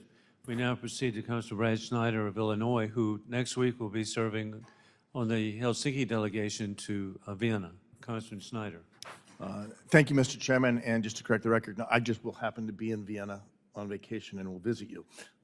But I am not a part of the delegation. But thank you, and Ambassador, thank you for your testimony today and for the work that you do. You have a long track record in this area. Just pulling out two things from your biography: an emphasis on peace and security, and an emphasis on arms control and nonproliferation. And I wish I had all day to talk to you about these things because we're at a moment. But broad question. I look at the world and see grave dangers. You touched on your testimony, some of the challenges we face from Ukraine to the conflicts in the Middle East to Iran to Indo-Pacific to North Korea. These are major threats. From your experience, where would you rank the current moment as far as the national security risks the United States faces? Rank it in terms of other Just other historical- periods in time. Are we at a perilous moment like anything we've seen, Yeah, certainly in my lifetime? This is people have said this is, the most challenging since World War II. We've had the Soviet Union fall apart. We've had 9/11, for example. And we obviously got through those periods, and I know we'll get to this one as well. But for me, is looking at all the challenges, and we're talking not just Ukraine and the challenges in the Middle East, and the relationship between the DPRK and Russia and Iran. But we have new challenges coming, emerging technologies. We don't know what's gonna happen with that. In many ways, we're trying to figure that out. So the challenges are just also different. They're different. Different and growing and expanding. And I want to ask the leading question. I mean, to me, I say this all the time. We are safer, the world is safer when the United States is leading, when we lean in and take the role that so many other countries around the world, maybe all the world, looks to us. I put 3 stars as I was reviewing your testimony last night. Standing shoulder to shoulder with our closest allies is one of the hallmarks of American diplomacy, your words, and I thought that was really important. And you go on to describe, I think, the alliances we have as a game changer. Could you touch just very briefly on how important our alliances are and the risk, and very specifically the one I think there's so much concern about? We're here talking about AUKUS, which is a game changer looking forward, but we have others talking about exiting NATO, which, as you noted, most perilous moment since World War II, NATO has kept us safe and the world stronger, or us stronger and the world safer since World War II. If you could touch on that. Yes, I mean, with the challenges we have today, multilateralism is key to so much of what we need to do. And we think about when Russia invaded Ukraine, we worked with a number of countries on important export controls that really deprived Russia, funding and a lot of other things that they would need for their war. And that was done, with a lot of collaboration. When we talk about North Korea, when we talk about DPRK, Russia and Iran, the ways which we can combat is by working with countries. What can we do together in terms of sanctions? What can we do together to deter, to deny, to interdict? We can't do these by ourselves. We have to work with other countries. When we talk about NATO, NATO has been amazing in these last few years, dealing with so many issues, and we even got new countries who are part of NATO. There's so much we need to do, and we need to do it through different forums, whether it's NATO, whether it's the UN, particularly the UN First Committee, which is what I'm more familiar with, whether it's the OSCE, whether it's the OPCW that implements the CWC. All of these are multilateral forums, and we need to work this way to combat these issues. Same with emerging technologies, as we figure out how we deal with that. So these are all, we are in a time where we need to work with partners. Well, thank you. And one of the joys of being on this committee is ambassadors from around the world come to visit us and talk. And a question I'm consistently getting is, can we count on the United States to stay? Are they going to be there? Are they going to do what they promised to do? And are they going to see it to the end? And so my last question for you in the few seconds we have, when there is rhetoric talking about pulling out of NATO, or there is a debate in Congress or unwillingness to stand by Ukraine as the heroic fighters in Ukraine are fighting for their independence, but also for what is dear to us, what is the impact of that? We have to remain a leader, and as you said, we can travel around the world and do diplomatic engagements. They're always looking for, our partners and allies look to the U.S. To be a leader, and as you said, they want to know that we're there and we're not going to leave, and we're not going to abandon. And we hear that all the time, and all of the supplemental, the funding will help us to continue to do that and be the leader at this very challenging time. Yeah, and I know it's supplemental by terms of our appropriations process, but this is essential funding that our allies need and our security relies upon. I yield back. Thank you. Thank you, Congressman Brad Schneider. We now proceed to Congressman Bill Huizenga of Michigan. Okay, thank you, Mr. Chairman. Undersecretary Jenkins, appreciate it, you being here today. Last year, under Chairman McCall's leadership, I was one of the proud authors of the AUKUS Submarine Transfer Authorization Act, which ultimately was signed into law via the fiscal year 2024 NDAA. This legislation authorized the sale and transfer of conventionally armed, important part as we get into it later, nuclear-powered Virginia-class submarines to Australia with conditions to ensure that national security considerations are made to protect our undersea warfare advantage. How are you ensuring, there's kind of two sides to this, one, what kind of vetting is being done of our allies, both the British and Australian personnel, required to make this program work, and what are you doing to ensure then on the other side of that, that these folks have the proper access needed to and around U.S. submarine yards?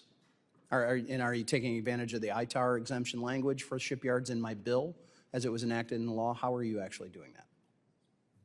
Yes, we are actually in the process now of developing for both of these in terms of access, in terms of vetting. We are in the process now of putting together these lists of personnel. And we are working this with, within the interagency. And then we want to, work with our partners as well, but we need to have a list of personnel, so that we're actually working on it now. Okay, we'd love to have an update on how that is going and whether there's issues on either the vetting side or the access side. One provision in the bill discussed at length during the markup process was the imperative that submarine production targets for the U.S. must be met to ensure that then the Australians are able to buy their submarines on time and our national security interests are accounted for. With that comes necessary signals from industry that they're able to bolster production in addition to purchases from the U.S. Navy. Do you anticipate the administration will ramp up purchasing in the fiscal year 25 budget request to allow this transfer to move forward? Yes, I mean, and we have in the budget now, in the supplemental funding, to allow for enhancements of submarine bases and support of AUKUS. So we are hoping that this will help, and that we will look in the future to see if we need to ramp up even more. Okay, I'll just note, we have put significant resources into this. Fiscal year 18 to 22, Congress invested nearly $1 billion in developing suppliers, training workforce, and shoring up critical supply chains. Fiscal year 23, the administration initiated a 5-year investment in the submarine industrial base totaling $2.4 billion. And I'm glad to see, actually, on a personal note, I'm glad to see the Navy and others getting back to those, I think, what are inspiring commercials to young people about getting back in and literally welding these behemoths together because they are roaming the seas, making sure that not just our country, but free trade and freedom are being protected. So, And notably, I just want on that, I had an opportunity to go to the shipyards in Norfolk, and so it was really good to be there and see that happening. And I'm anticipating both Norfolk as well as Connecticut and some other places that we need to be paying attention to. Notably, China's not a huge fan, shocker, about us bolstering Indo-Pacific partners to deter their unmatched regional expansion and aggression. They've gone so far as to push misinformation on AUKUS in order to further its means. For example, in 2021, at an International Atomic Energy Agency Board of Governors meeting, the Chinese ambassador, Ambassador Chun, declared that AUKUS was, quote, an explicit violation of the object and purpose of the Non-Proliferation Treaty, the NPT, and to the detriment of the international non-proliferation regime, close quote. Obviously, that's false. That is not what the NPT regime allows. It very clearly distinguishes between propulsion systems and weapon systems. What is your department doing, though, to counter that misinformation about the transfer? You know it, I know it, people in your agency might know it, but not only here domestically, but internationally, what are you doing to make sure that this misinformation being spewed by China is being countermanded? Yes, thanks for the question. Actually, we're very active in that. You mentioned the IAEA. Our mission in Vienna has done an excellent job of combating the China every time that they've come to the IAEA with those statements of misinformation, and they've been getting pretty successful in that. And more countries, as I said earlier, more and more countries are falling away from that and showing any signs of believing that. We mentioned this in all of our international engagements, whether it's at the Nuclear Non-Proliferation Review Conference, PrepCom, whether we do side events during meetings to educate people about what's really going on. Our colleagues in the UK and Australia are very much engaged. In fact, Australia was a leader in promoting the correct information in Southeast Asia and was very helpful in reducing a lot of the comments there. So we have actually noticed, we had a conversation about this yesterday, that the rhetoric is certainly not winning in the IAEA. It's not winning because it's falling on, people are hearing it, but they're not starting to believe it because they're seeing the IAEA, the Director General, does reports, and he talks about the conversations he's having with Australia and the transparency that we're doing. So we are combating it in all the different forms that we have. My time's long gone. Keep it up, intensify that, and let us know how we can help. I Thank yield you. back. Thank you. Thank you very much, Congressman Bill Huizenga. We now proceed to Congressman Brad Sherman of California. Thank you. I'd like to comment on some of the comments that have been made so far. Our colleague, Mr. Castro, questions whether Israel is following the rules of law, the law of war and the law of armed conflict. Without objection, I'd like to put in the record 2 articles by John Spencer, the chair of the Modern War Institute at West Point's Urban Warfare Studies program. He concludes that Israel has done the best job in history of complying with those with the laws of war. Without objection, should be happily included. Thank you. The big foreign policy issue that we face is the Senate bill. So in a way, my question is for my Republican colleagues rather than for I know where you stand on the Senate bill.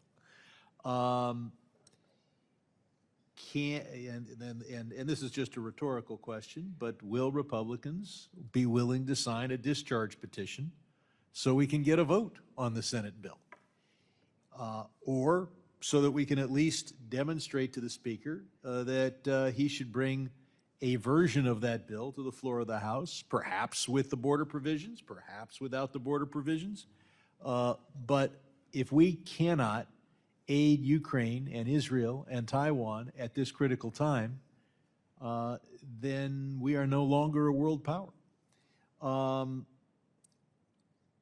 The chair, I believe, has commented about our industrial base, and I've been very disappointed in our industrial base. Ukraine is carrying on a small war compared to one that America would carry out.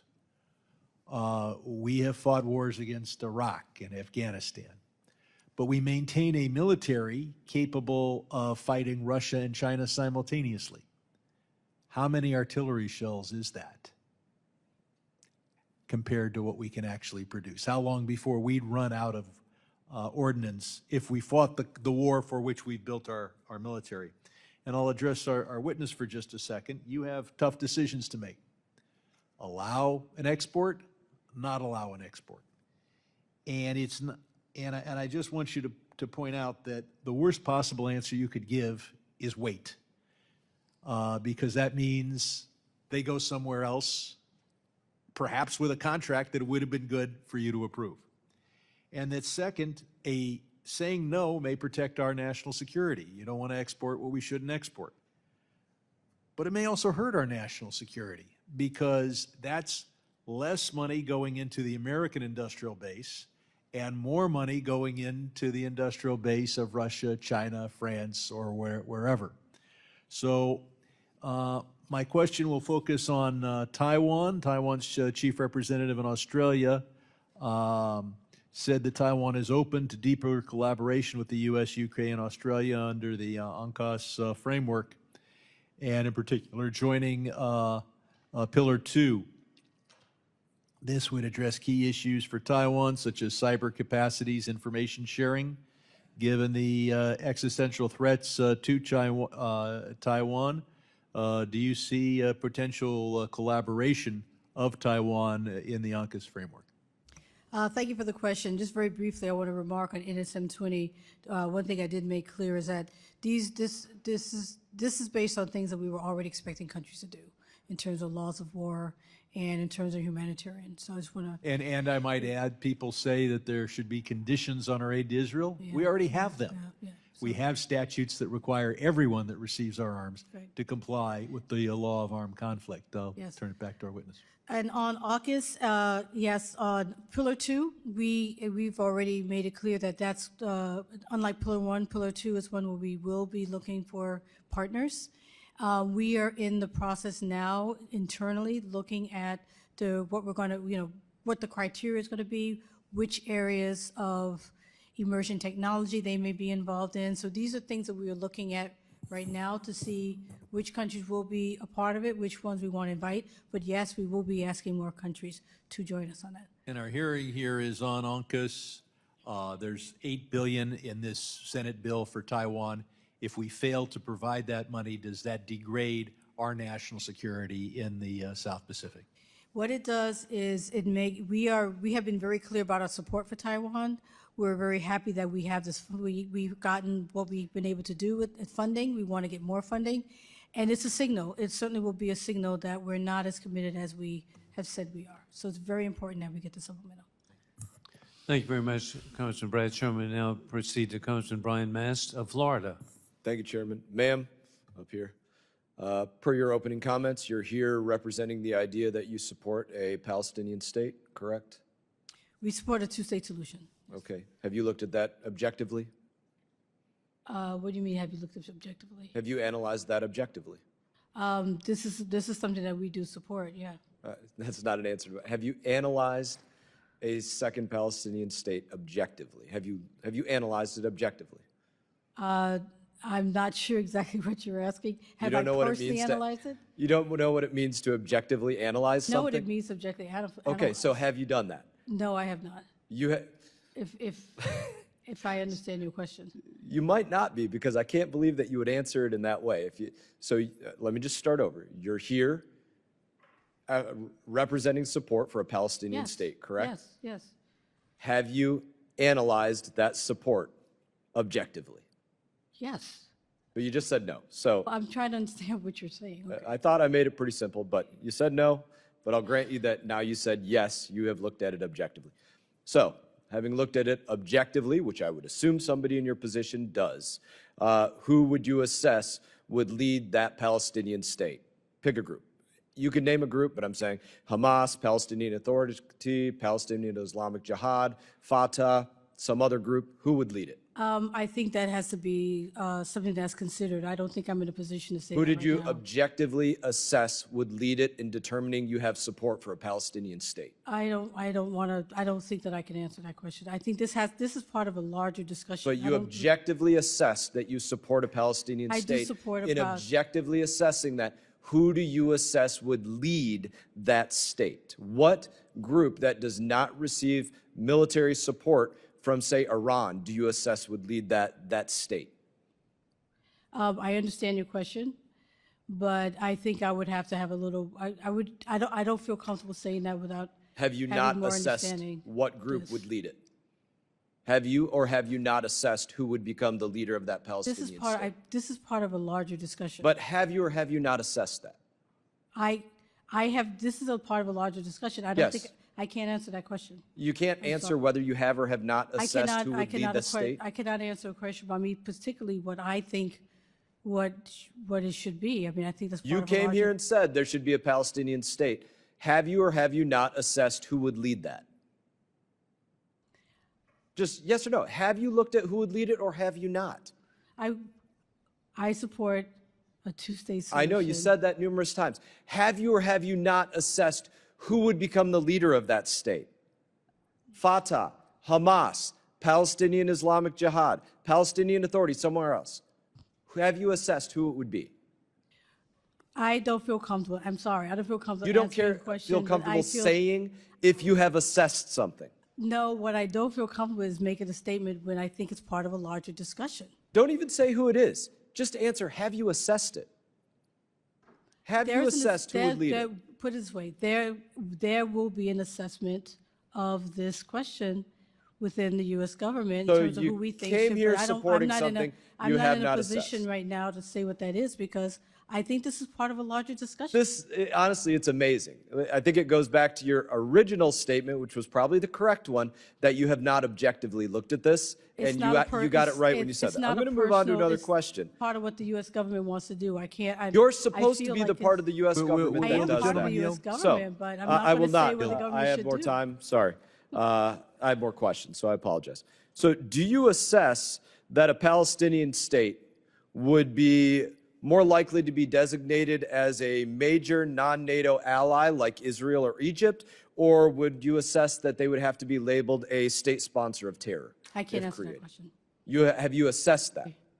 These are questions that I'm not in a position to answer. I'm asking if you are in the position to answer if you have assessed whether that would be the case. You came here sitting before Congress saying you are here representing the idea that there should be a Palestinian state. You said you looked at it objectively, which you probably didn't, and I'm asking if you assessed that.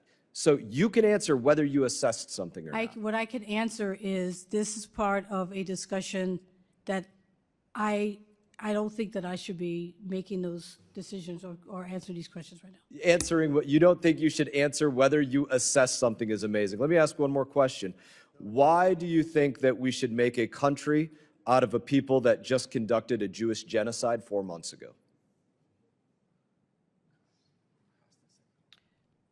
I'm not sure what you're asking there. Can I have time to repeat the question for her, Mr. Chairman? Yes. Since she doesn't understand. I object. She Mr. asked Chairman, me for a Mr. clarification. Chairman, the time limit has occurred. So the question, to repeat it, since you said you don't understand Mr. Chairman, it, I is continue to object. why do you want to make a country Mr. of a Chairman. people that just conducted a Jewish genocide? I Mr. think I said Chairman. it very clearly. Please answer. I'm not going to respond to a question about that one. Sorry. I don't feel like I want to answer your question, I really do, but I just don't feel like I'm in the position right now that I can answer those type of questions. This is a question that's going to be just, this is a question for the U.S. government, and. You're the U.S. government, Yes, but I know. but undoubtedly you we cannot haven't- answer. We're still. Thank you, Mr. making the Chairman, for decision. indulging me to repeat the question that apparently was not clear. And thank you very much, Congressman Brian Mast. And we now proceed to Congressman, former President of the NATO PA, Jerry Connolly of Virginia. Thank you, Mr. Chairman. And I'm sorry for that berating. The chairman began this hearing bemoaning the fact that the Biden administration has been slow in coming to the aid of Taiwan. Is there aid to Taiwan in the bipartisan security package Yes, there that is. passed the Senate? Yes, there is. And is that being blocked by Republican leadership here in the House? Yes, it is. Now, Mr. Perry complained about his concern that Iran is marching toward nuclear capability. Should we have had some kind of arms control agreement to prevent that from happening? Yes. And what was that called? JCPOA. JCPOA. And what happened to that? We withdrew from JCPOA. Who did that? The prior administration. Is that a Republican or Democratic administration? Republican. Trump. Trump. Oh. Well, what about the Intermediate Range Nuclear Forces Treaty, that had been between us and the former Soviet Union, now Russia? What happened to that one? We withdrew from that one. We withdrew from that. And who withdrew from that? Prior administration. President Trump. President Trump. And do you think the world is more or less secure since 2019 with that decision? The world is more secure if we have valid arms control treaties. I'm sorry. The world is more secure with valid arms control treaties. So it's the opposite. We're less secure because we secure. withdrew from that. Yes. Otherwise, that sounds like, yes, we have no bananas. Okay. What about the Open Skies Treaty and New START? What about those? What happened to those? Open Skies, we are no longer a party of that. And New START treaty, right now, Russia has suspended. But did we withdraw from that treaty? We did not withdraw from New START. The Open Skies Treaty, Open Skies treaty, we did. we Not did. this- And yes. who did that? The prior administration. I'm sorry? The prior administration. You don't want to name it. President Trump. President Trump. And that was a 34-nation treaty that contributed to security from your point of view? Yes, it did. So we're, by definition, less secure. Okay, what about the Law of the Seas Treaty? Now, that one, surely we could agree to that one, right? Yes, well, it would be good if we did, But because. it did hasn't- we, is my question. No, we haven't, no. We are not a party to the treaty. Now, when we're looking at security in the Indo-Pacific, who benefits from American non-participation in the Law of the Sea Treaty? China. China. And is China a member of the treaty? Did they sign the treaty? I don't recall. Yes, the honestly, answer is the- yes. Okay, good. And yes. they participate in every committee and subcommittee created by law of the seas authority, and we're not there. What could go wrong with that, Madam Undersecretary? Yeah, we need to be present. Does We need to that be contribute to our security in the region? No, us not being present does not contribute to our security.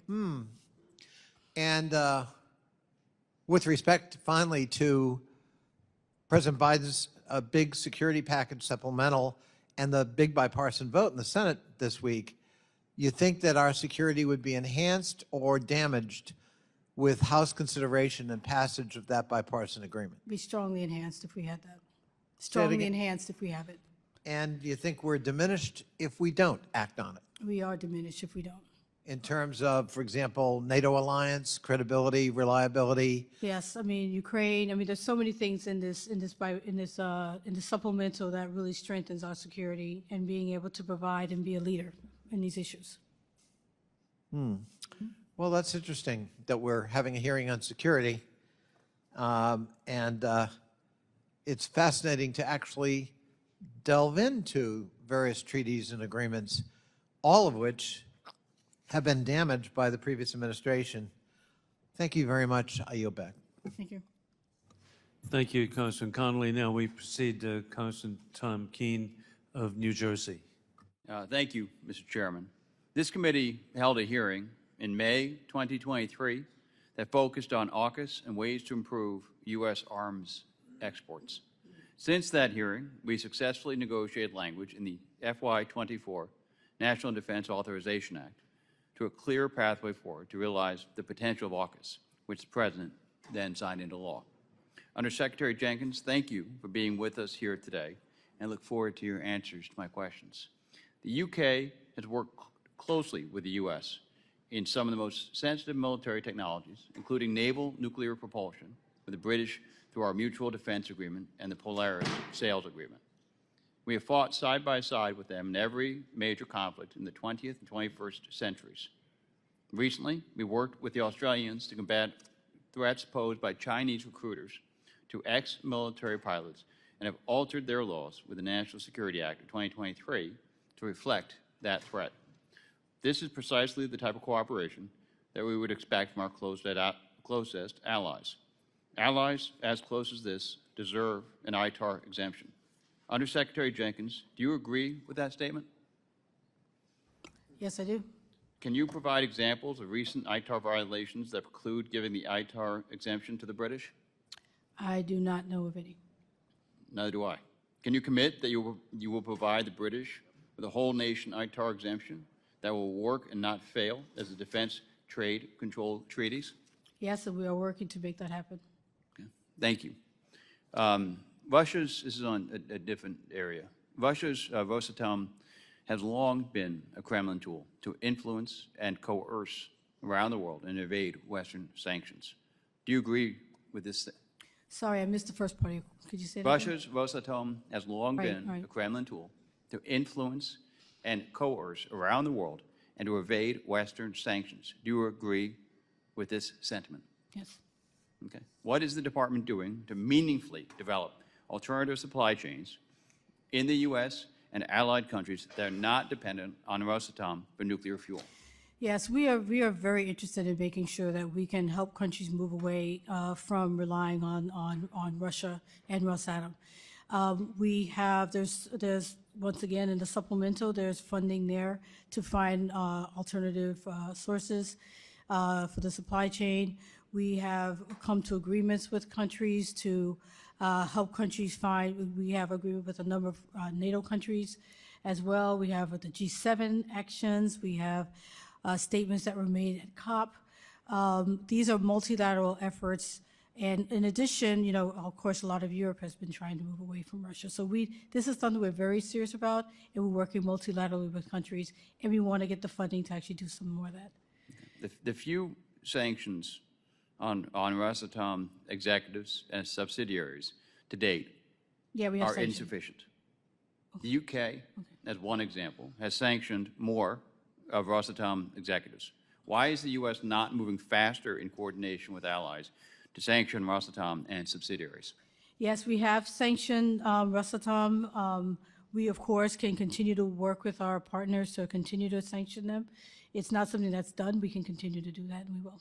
Well, I think it needs to be deeper and more truly impactful to people who are benefiting from Rosatom relationships. Which European countries work most closely with Rosatom right now?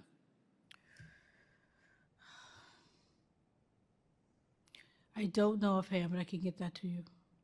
Can you please? Yes, I could. Thank you. I'll yield back. Thanks.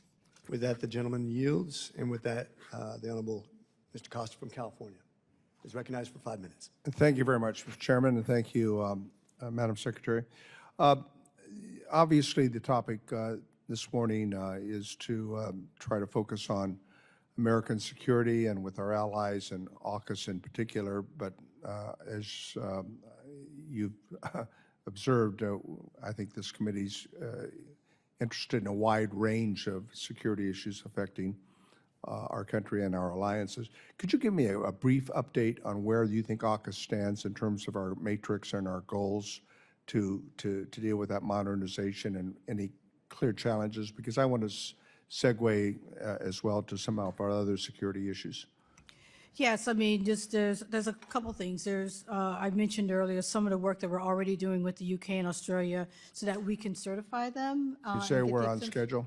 Yeah, we are actually ahead of Timelines, we're ahead of schedule? Yeah, we are working hard to do the timelines, and we're actually way before the normal time frame for something like this, which is usually 6 to 12 months. Okay, part of our other modernization in terms of strengthening our alliances is the effort that the administration has done with regards to the discussions that is really, I think, somewhat historical between South Korea and Japan.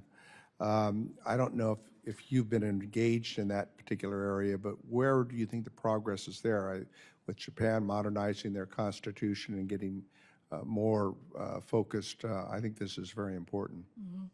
Well, what I can say on this issue is that we have been obviously focusing a lot on both Japan and South Korea, a lot because of the North Korean threat, but also because we want to strengthen our relationship with them. So, we've had the Washington statement, the extended deterrence talks, a lot of engagement that we're doing. Well, and I think the North Korean threats, clearly, I mean, we're focused in Ukraine and in the Middle East, as we should be.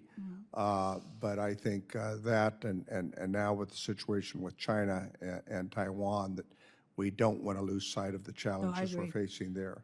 Right. I totally agree with you. And, the whole strategy, whether we're talking about Taiwan, whether we're talking about more engagements with Indo-Pacific overall, our work we're doing with the Philippines, and then there's, as I said, the Washington statement that we have with the Republic of Korea, all the extended deterrent talks that we've had, the visit of the submarine to Korea to show strength. There's a lot that we're doing in that region, in addition to what we're doing in Ukraine.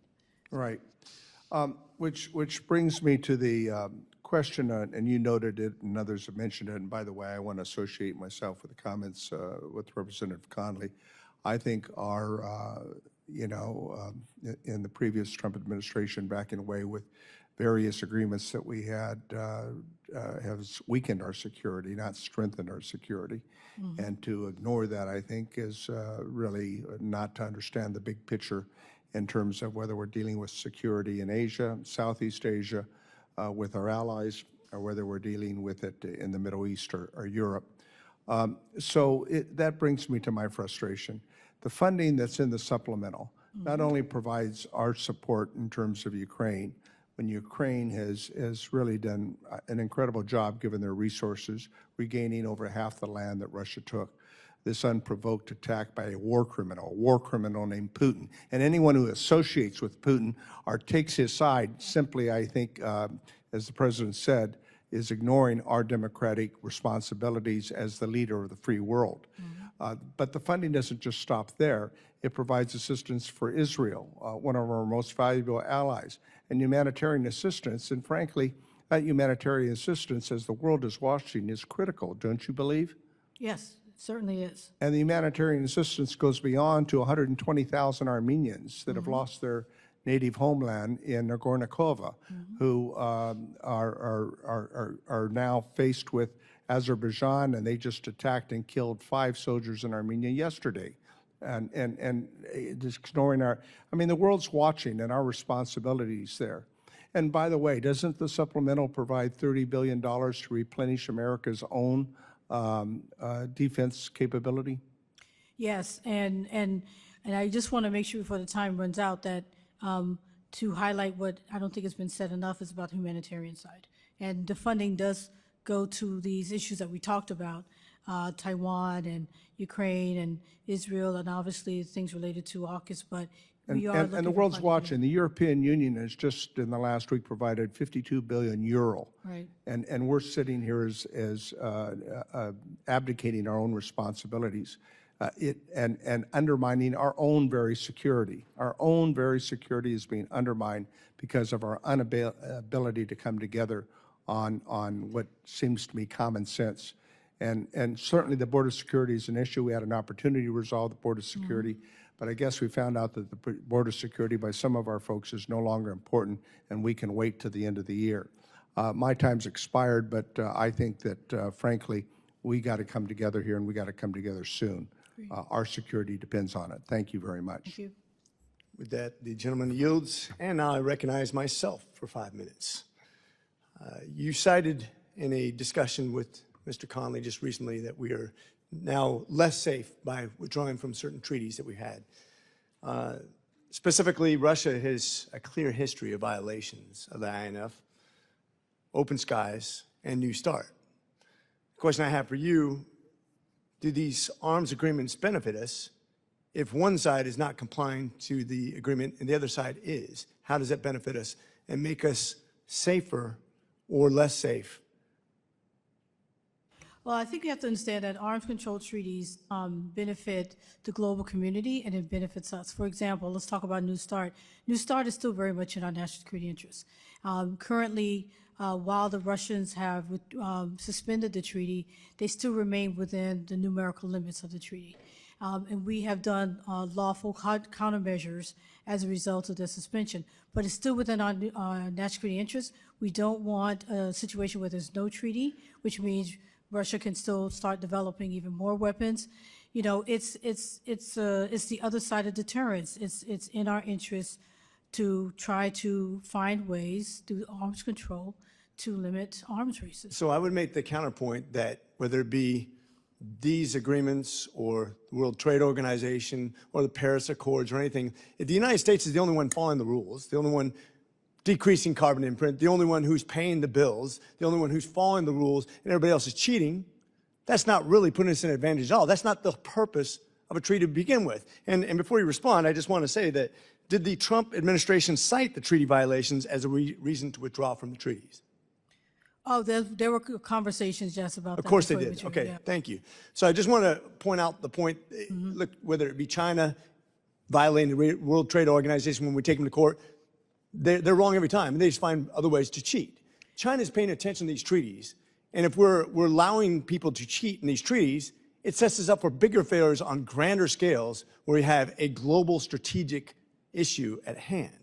And that's why I disagree with your point, and we're just going to have an impasse of that, because I think if one person is cheating and the other person is following the rules, it doesn't put you in an advantage. It doesn't give you, and certainly when you're talking about a global agreement, the rest of the world is paying attention to this too. Can I respond? Quickly, please. Just very briefly, just to put it in context, I understand we're talking about the New START Treaty, but there are other treaties that have over 180 countries that are parties to them.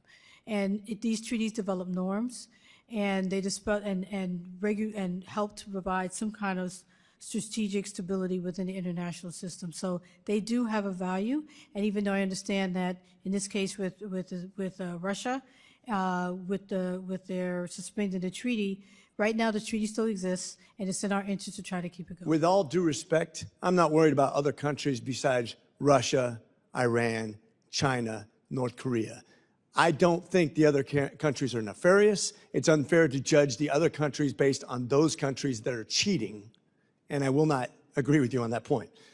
With that said, when we talk about Pillar 2 allies, what do you think the nations, what nations do you think are most important to us, including those Pillar 2 when it talks about sharing of technologies?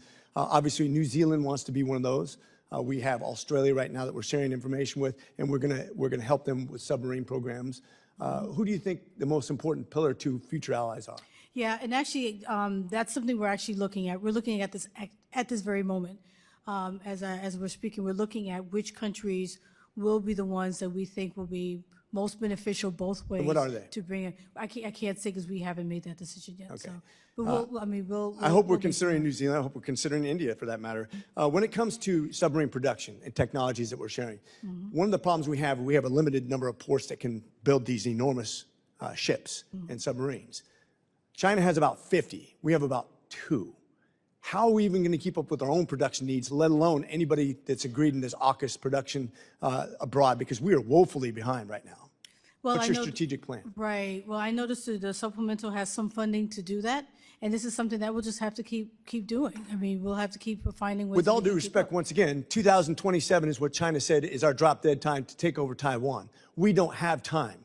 We shouldn't have vague, opaque ideas of what we're going to do. We have to have a plan to move forward now. The time is now. We're running out of time to protect 2 of the most strategically important things to our future, which is AI and a sea lane that controls 70% of the world's wealth. The time is now. And part of the AUKUS is to start developing these, for example, these AI and emerging technologies in an interoperable way, so we can defend ourselves. Okay, like I said, I need a specific plan, please. Final point, if I may take a little liberty with myself since I'm in the chair right now. One of the things that just recently happened, we gave Israel 700 rifles that were promised them from Daniel Defense. The other 4,500 were approved by Congress, but then have been held up by the Biden administration to be given to Israel as part of their defense. My question is, if we're not going to give low technology weaponry to Israel, a fairly defined ally for a long time now, in a time of war, how can we trust the Biden administration to release even more technologically advanced weapons to allies and friends in even more strategically important future conflicts, including Taiwan and other places? How can we trust you to release that if we can't even give it to a known friend during a time of war?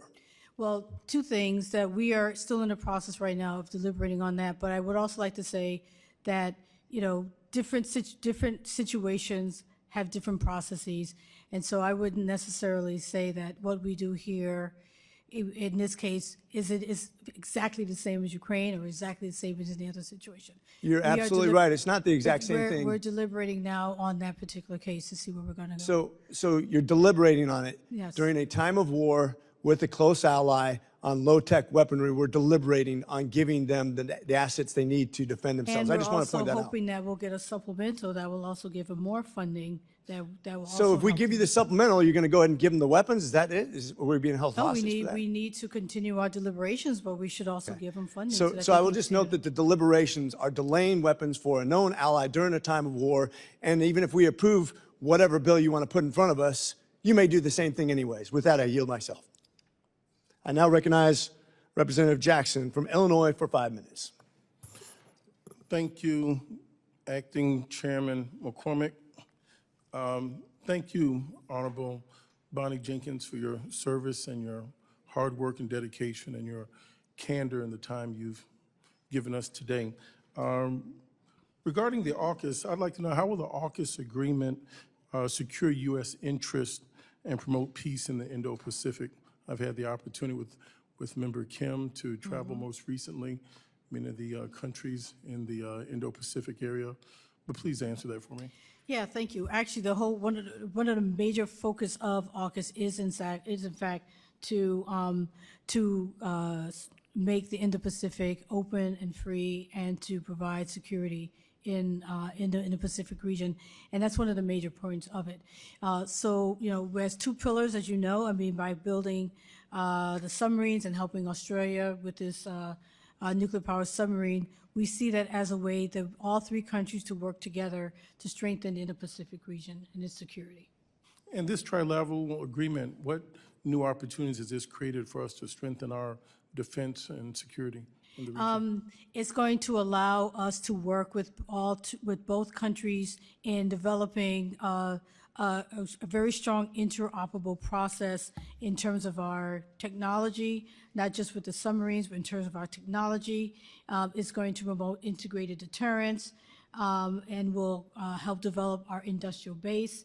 It will help to develop and promote our science and technology, our STEM individuals. So there's a huge side of it that's about people and developing that aspect of it. And it really is going to expand our relationship with two countries who are long partners with us, where we have a history of working with them, but also eventually to include other countries as well in terms of the work that we do in emerging technologies. Beyond the intelligence efforts, are there legal reforms or changes under consideration in Australia and the UK to support investigations and prosecutions? Yes, crimes? those are examples of things we're actually having conversations with them right now. I mean, I talked a little bit today about, questions we're having based on new bills and legislation that they're actually doing in the UK and Australia, so that we can certify them. So they are actually stepping up and taking a leading role in their countries and making sure that we can do all of this. And we are working with them in that process to make sure everything is in place so that we can certify them. I would like to thank you for your candor, your spirit of cooperation, and your openness and transparency. Was there anything else you'd like to add to the record? No, it's just basically what I said earlier. I mean, one of the things that's most important to us, in addition to passing the supplemental, is the bipartisan support that we have seen on AUKUS. And as I said earlier, Australia sees it, the UK sees it, so it's a message that we remain very serious about this initiative, this very exciting initiative. So we hope that can continue. Again, I thank you very much. I yield back my time, Mr. Chairman. Thank you. The gentleman yields. And with that, we recognize Mr. Baird from Indiana for 5 minutes. Thank you, Mr. Chairman. And Undersecretary Jenkins, we appreciate you taking time to be with us. So Madam Secretary, I've heard that ITAR, which is the International Trafficking in Arms Regulations, compliance can be burdensome for many of those involved. Can you explain what the process looks like for an ITAR license? Yes, I mean, when the license comes in, we look at the CAP policy, and we measure everything by our Convention on Transfer policy. And we base everything on that. And then there's a process where we go through it with about 24 hours. We don't hold on, 24 to 40 hours. We don't hold on to requests for very long. I know there's been a lot of questions about the delays in providing equipment to countries and ITAR, but we do our deliberations within state pretty rapidly.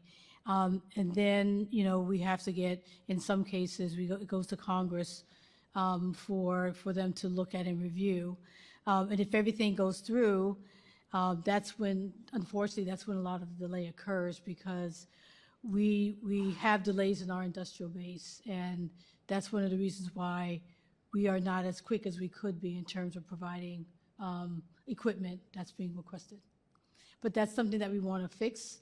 It's something that's in the supplemental, and we need to fix that because not only for all countries who are concerned about the delay, but because we have to continue to support Israel and Ukraine.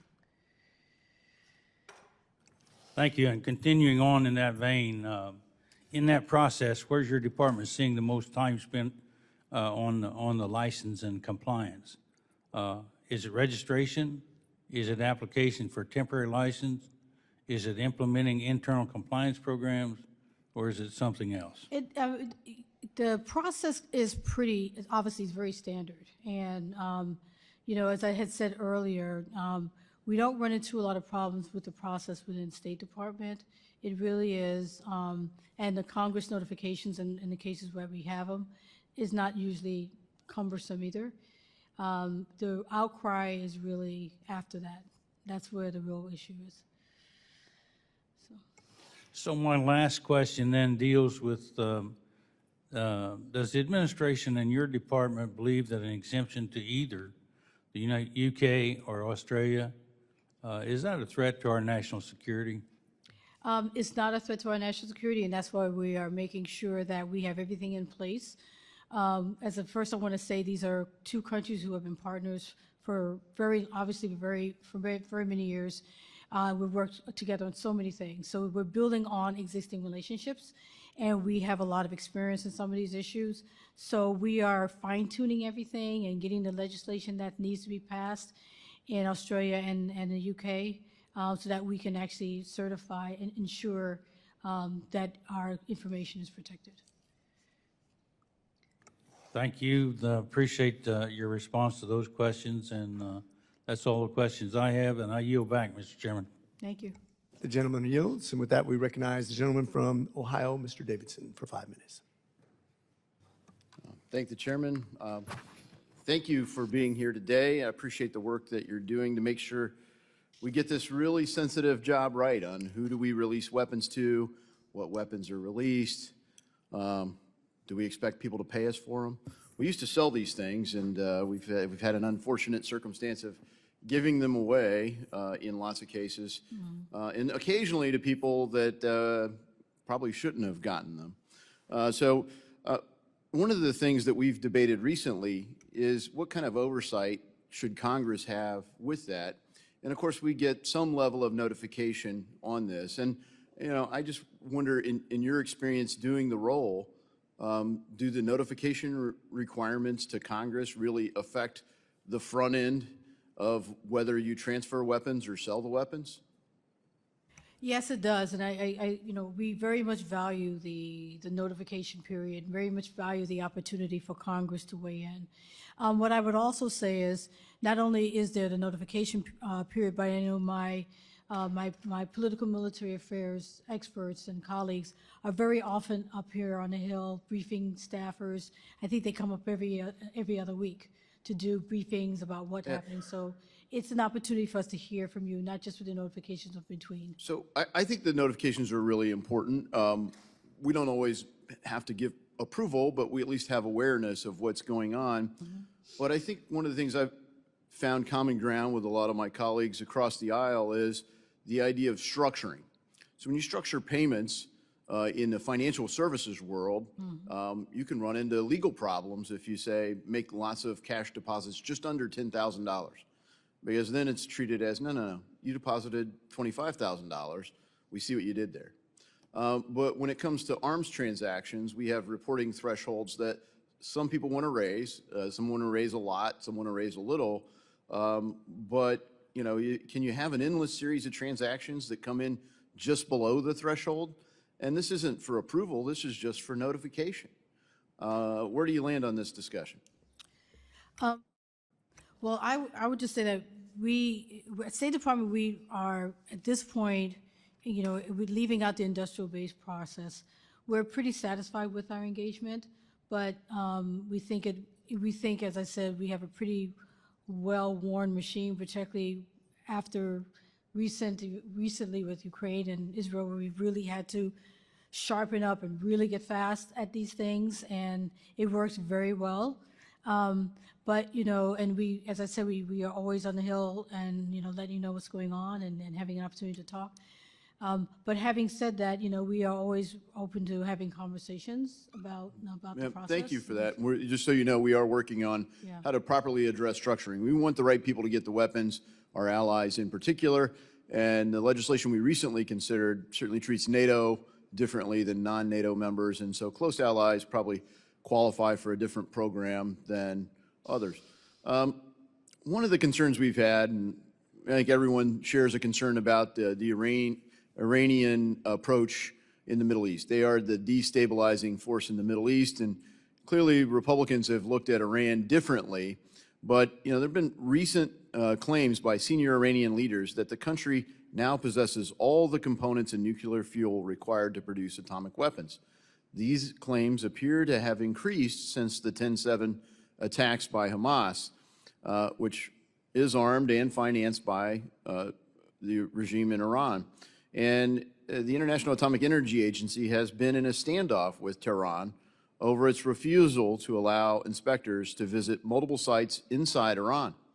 where they believe that there are undeclared nuclear materials and equipment. In addition, in late December, IAEA warned that Iran had tripled its monthly production of weapons-grade uranium. So, as I'm sure you know, the Biden administration recently did a sanctions waiver that did allow Iran to access $10 billion in revenue generated from Iraqi electricity sales that were previously held in escrow. Do you think that the money could help Iran?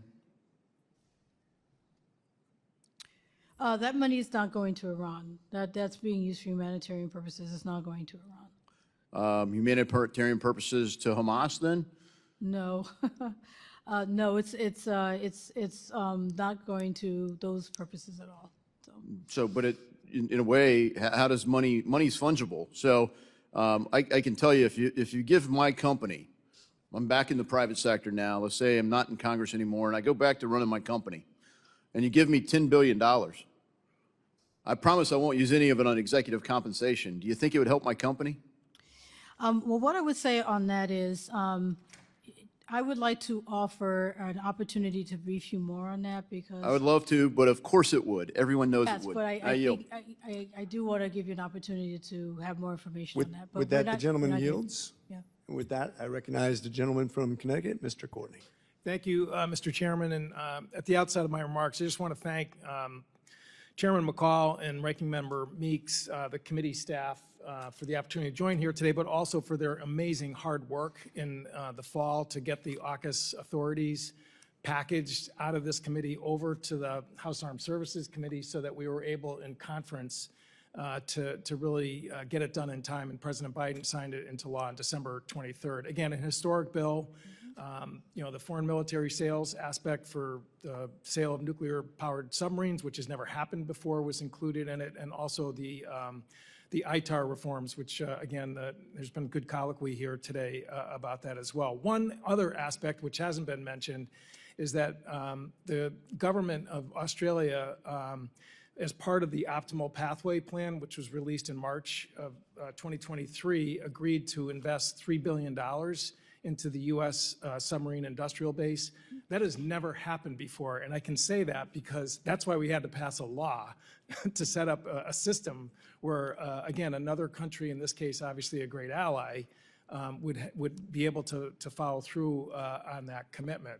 And I mention that because, as you have said, Madam Secretary, is just, on Tuesday night, the Senate passed a national security package. Again, Israel, Ukraine, obviously the biggest focus of all. But one other aspect was $3.3 billion into the submarine industrial base of the United States, which is to expand capacity so that we can actually meet our own Navy needs, as well as also making sure that we can be ready to sell that first sub by 2032. And, again, the ink is barely dry on the AUKUS legislation that we just passed, but obviously we have more work to do. And I will just tell my friends here, as someone who co-chairs the Friends of Australia Caucus and the AUKUS Working Group, this investment that's in the supplemental is something that is being watched like a hawk in terms of whether or not we're really serious about following through on what I think is one of the smartest moves we've made in terms of a deteriorating security environment in the Indo-Pacific. And again, I wonder if you could just talk about that. This is really a linchpin to making sure that AUKUS succeeds. Yes, thank you for that. Totally agree with you. And I like that you phrase it as they're watching us because, I have interactions with my UK and Australian colleagues on a regular basis.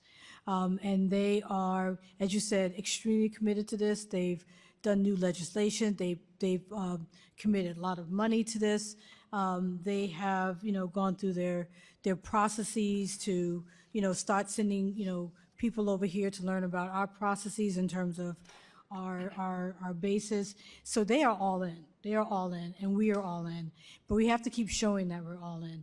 And as you said, people are watching what's happening with the supplemental, and they know that there is money in the supplemental that's related to AUKUS. And this is not just money. This is policy. This is priorities. This is what the U.S. cares about, and everyone understands that. So we need to pass a supplemental because of all the things in here, including AUKUS, that shows the U.S. wants to continue to be a leader. And among those who are watching is China, because, they, again, will pounce on the failure to follow through on this as an example of that it's really never going to happen, or, it's all talk. As someone who represents the General Dynamics Shipyard, which is the general contractor for the Virginia-class program, first of all, we've just had our first 3 Australian naval officers show up in town as part of a 2023 authorization that, again, is going to start training them up to get that proficiency to operate a nuclear-powered submarine. But we also are looking forward to getting shipyard workers to skill them up to make sure that they can take this on. And that, again, is back in your portfolio. We want to make sure that we really don't keep the shipyard sort of carved out into places where they can and can't go. We want to make sure they, as quickly and comprehensively as possible, learn these skills. Yes, I totally agree. And as I had mentioned earlier, this is an important part of AUKUS that doesn't get as much attention, is the training and the exchange of individuals to different shipyards and learning about what's happening. I mentioned earlier that I had visited a shipyard a few months ago, and all because of AUKUS to really move this forward. So yes, we were not going to forget that. With that, the gentleman yields. And with that, the gentleman from Tennessee, Mr. Burchett, is recognized for 5 Thank you, minutes. Mr. Chairman. Thank you, ma'am, for being here. Do you feel like Iran is closer today to having a nuclear bomb than ever before? Yes, Iran is reaching up to 60%, and yes. Why aren't the Biden administration's policies working, in your opinion?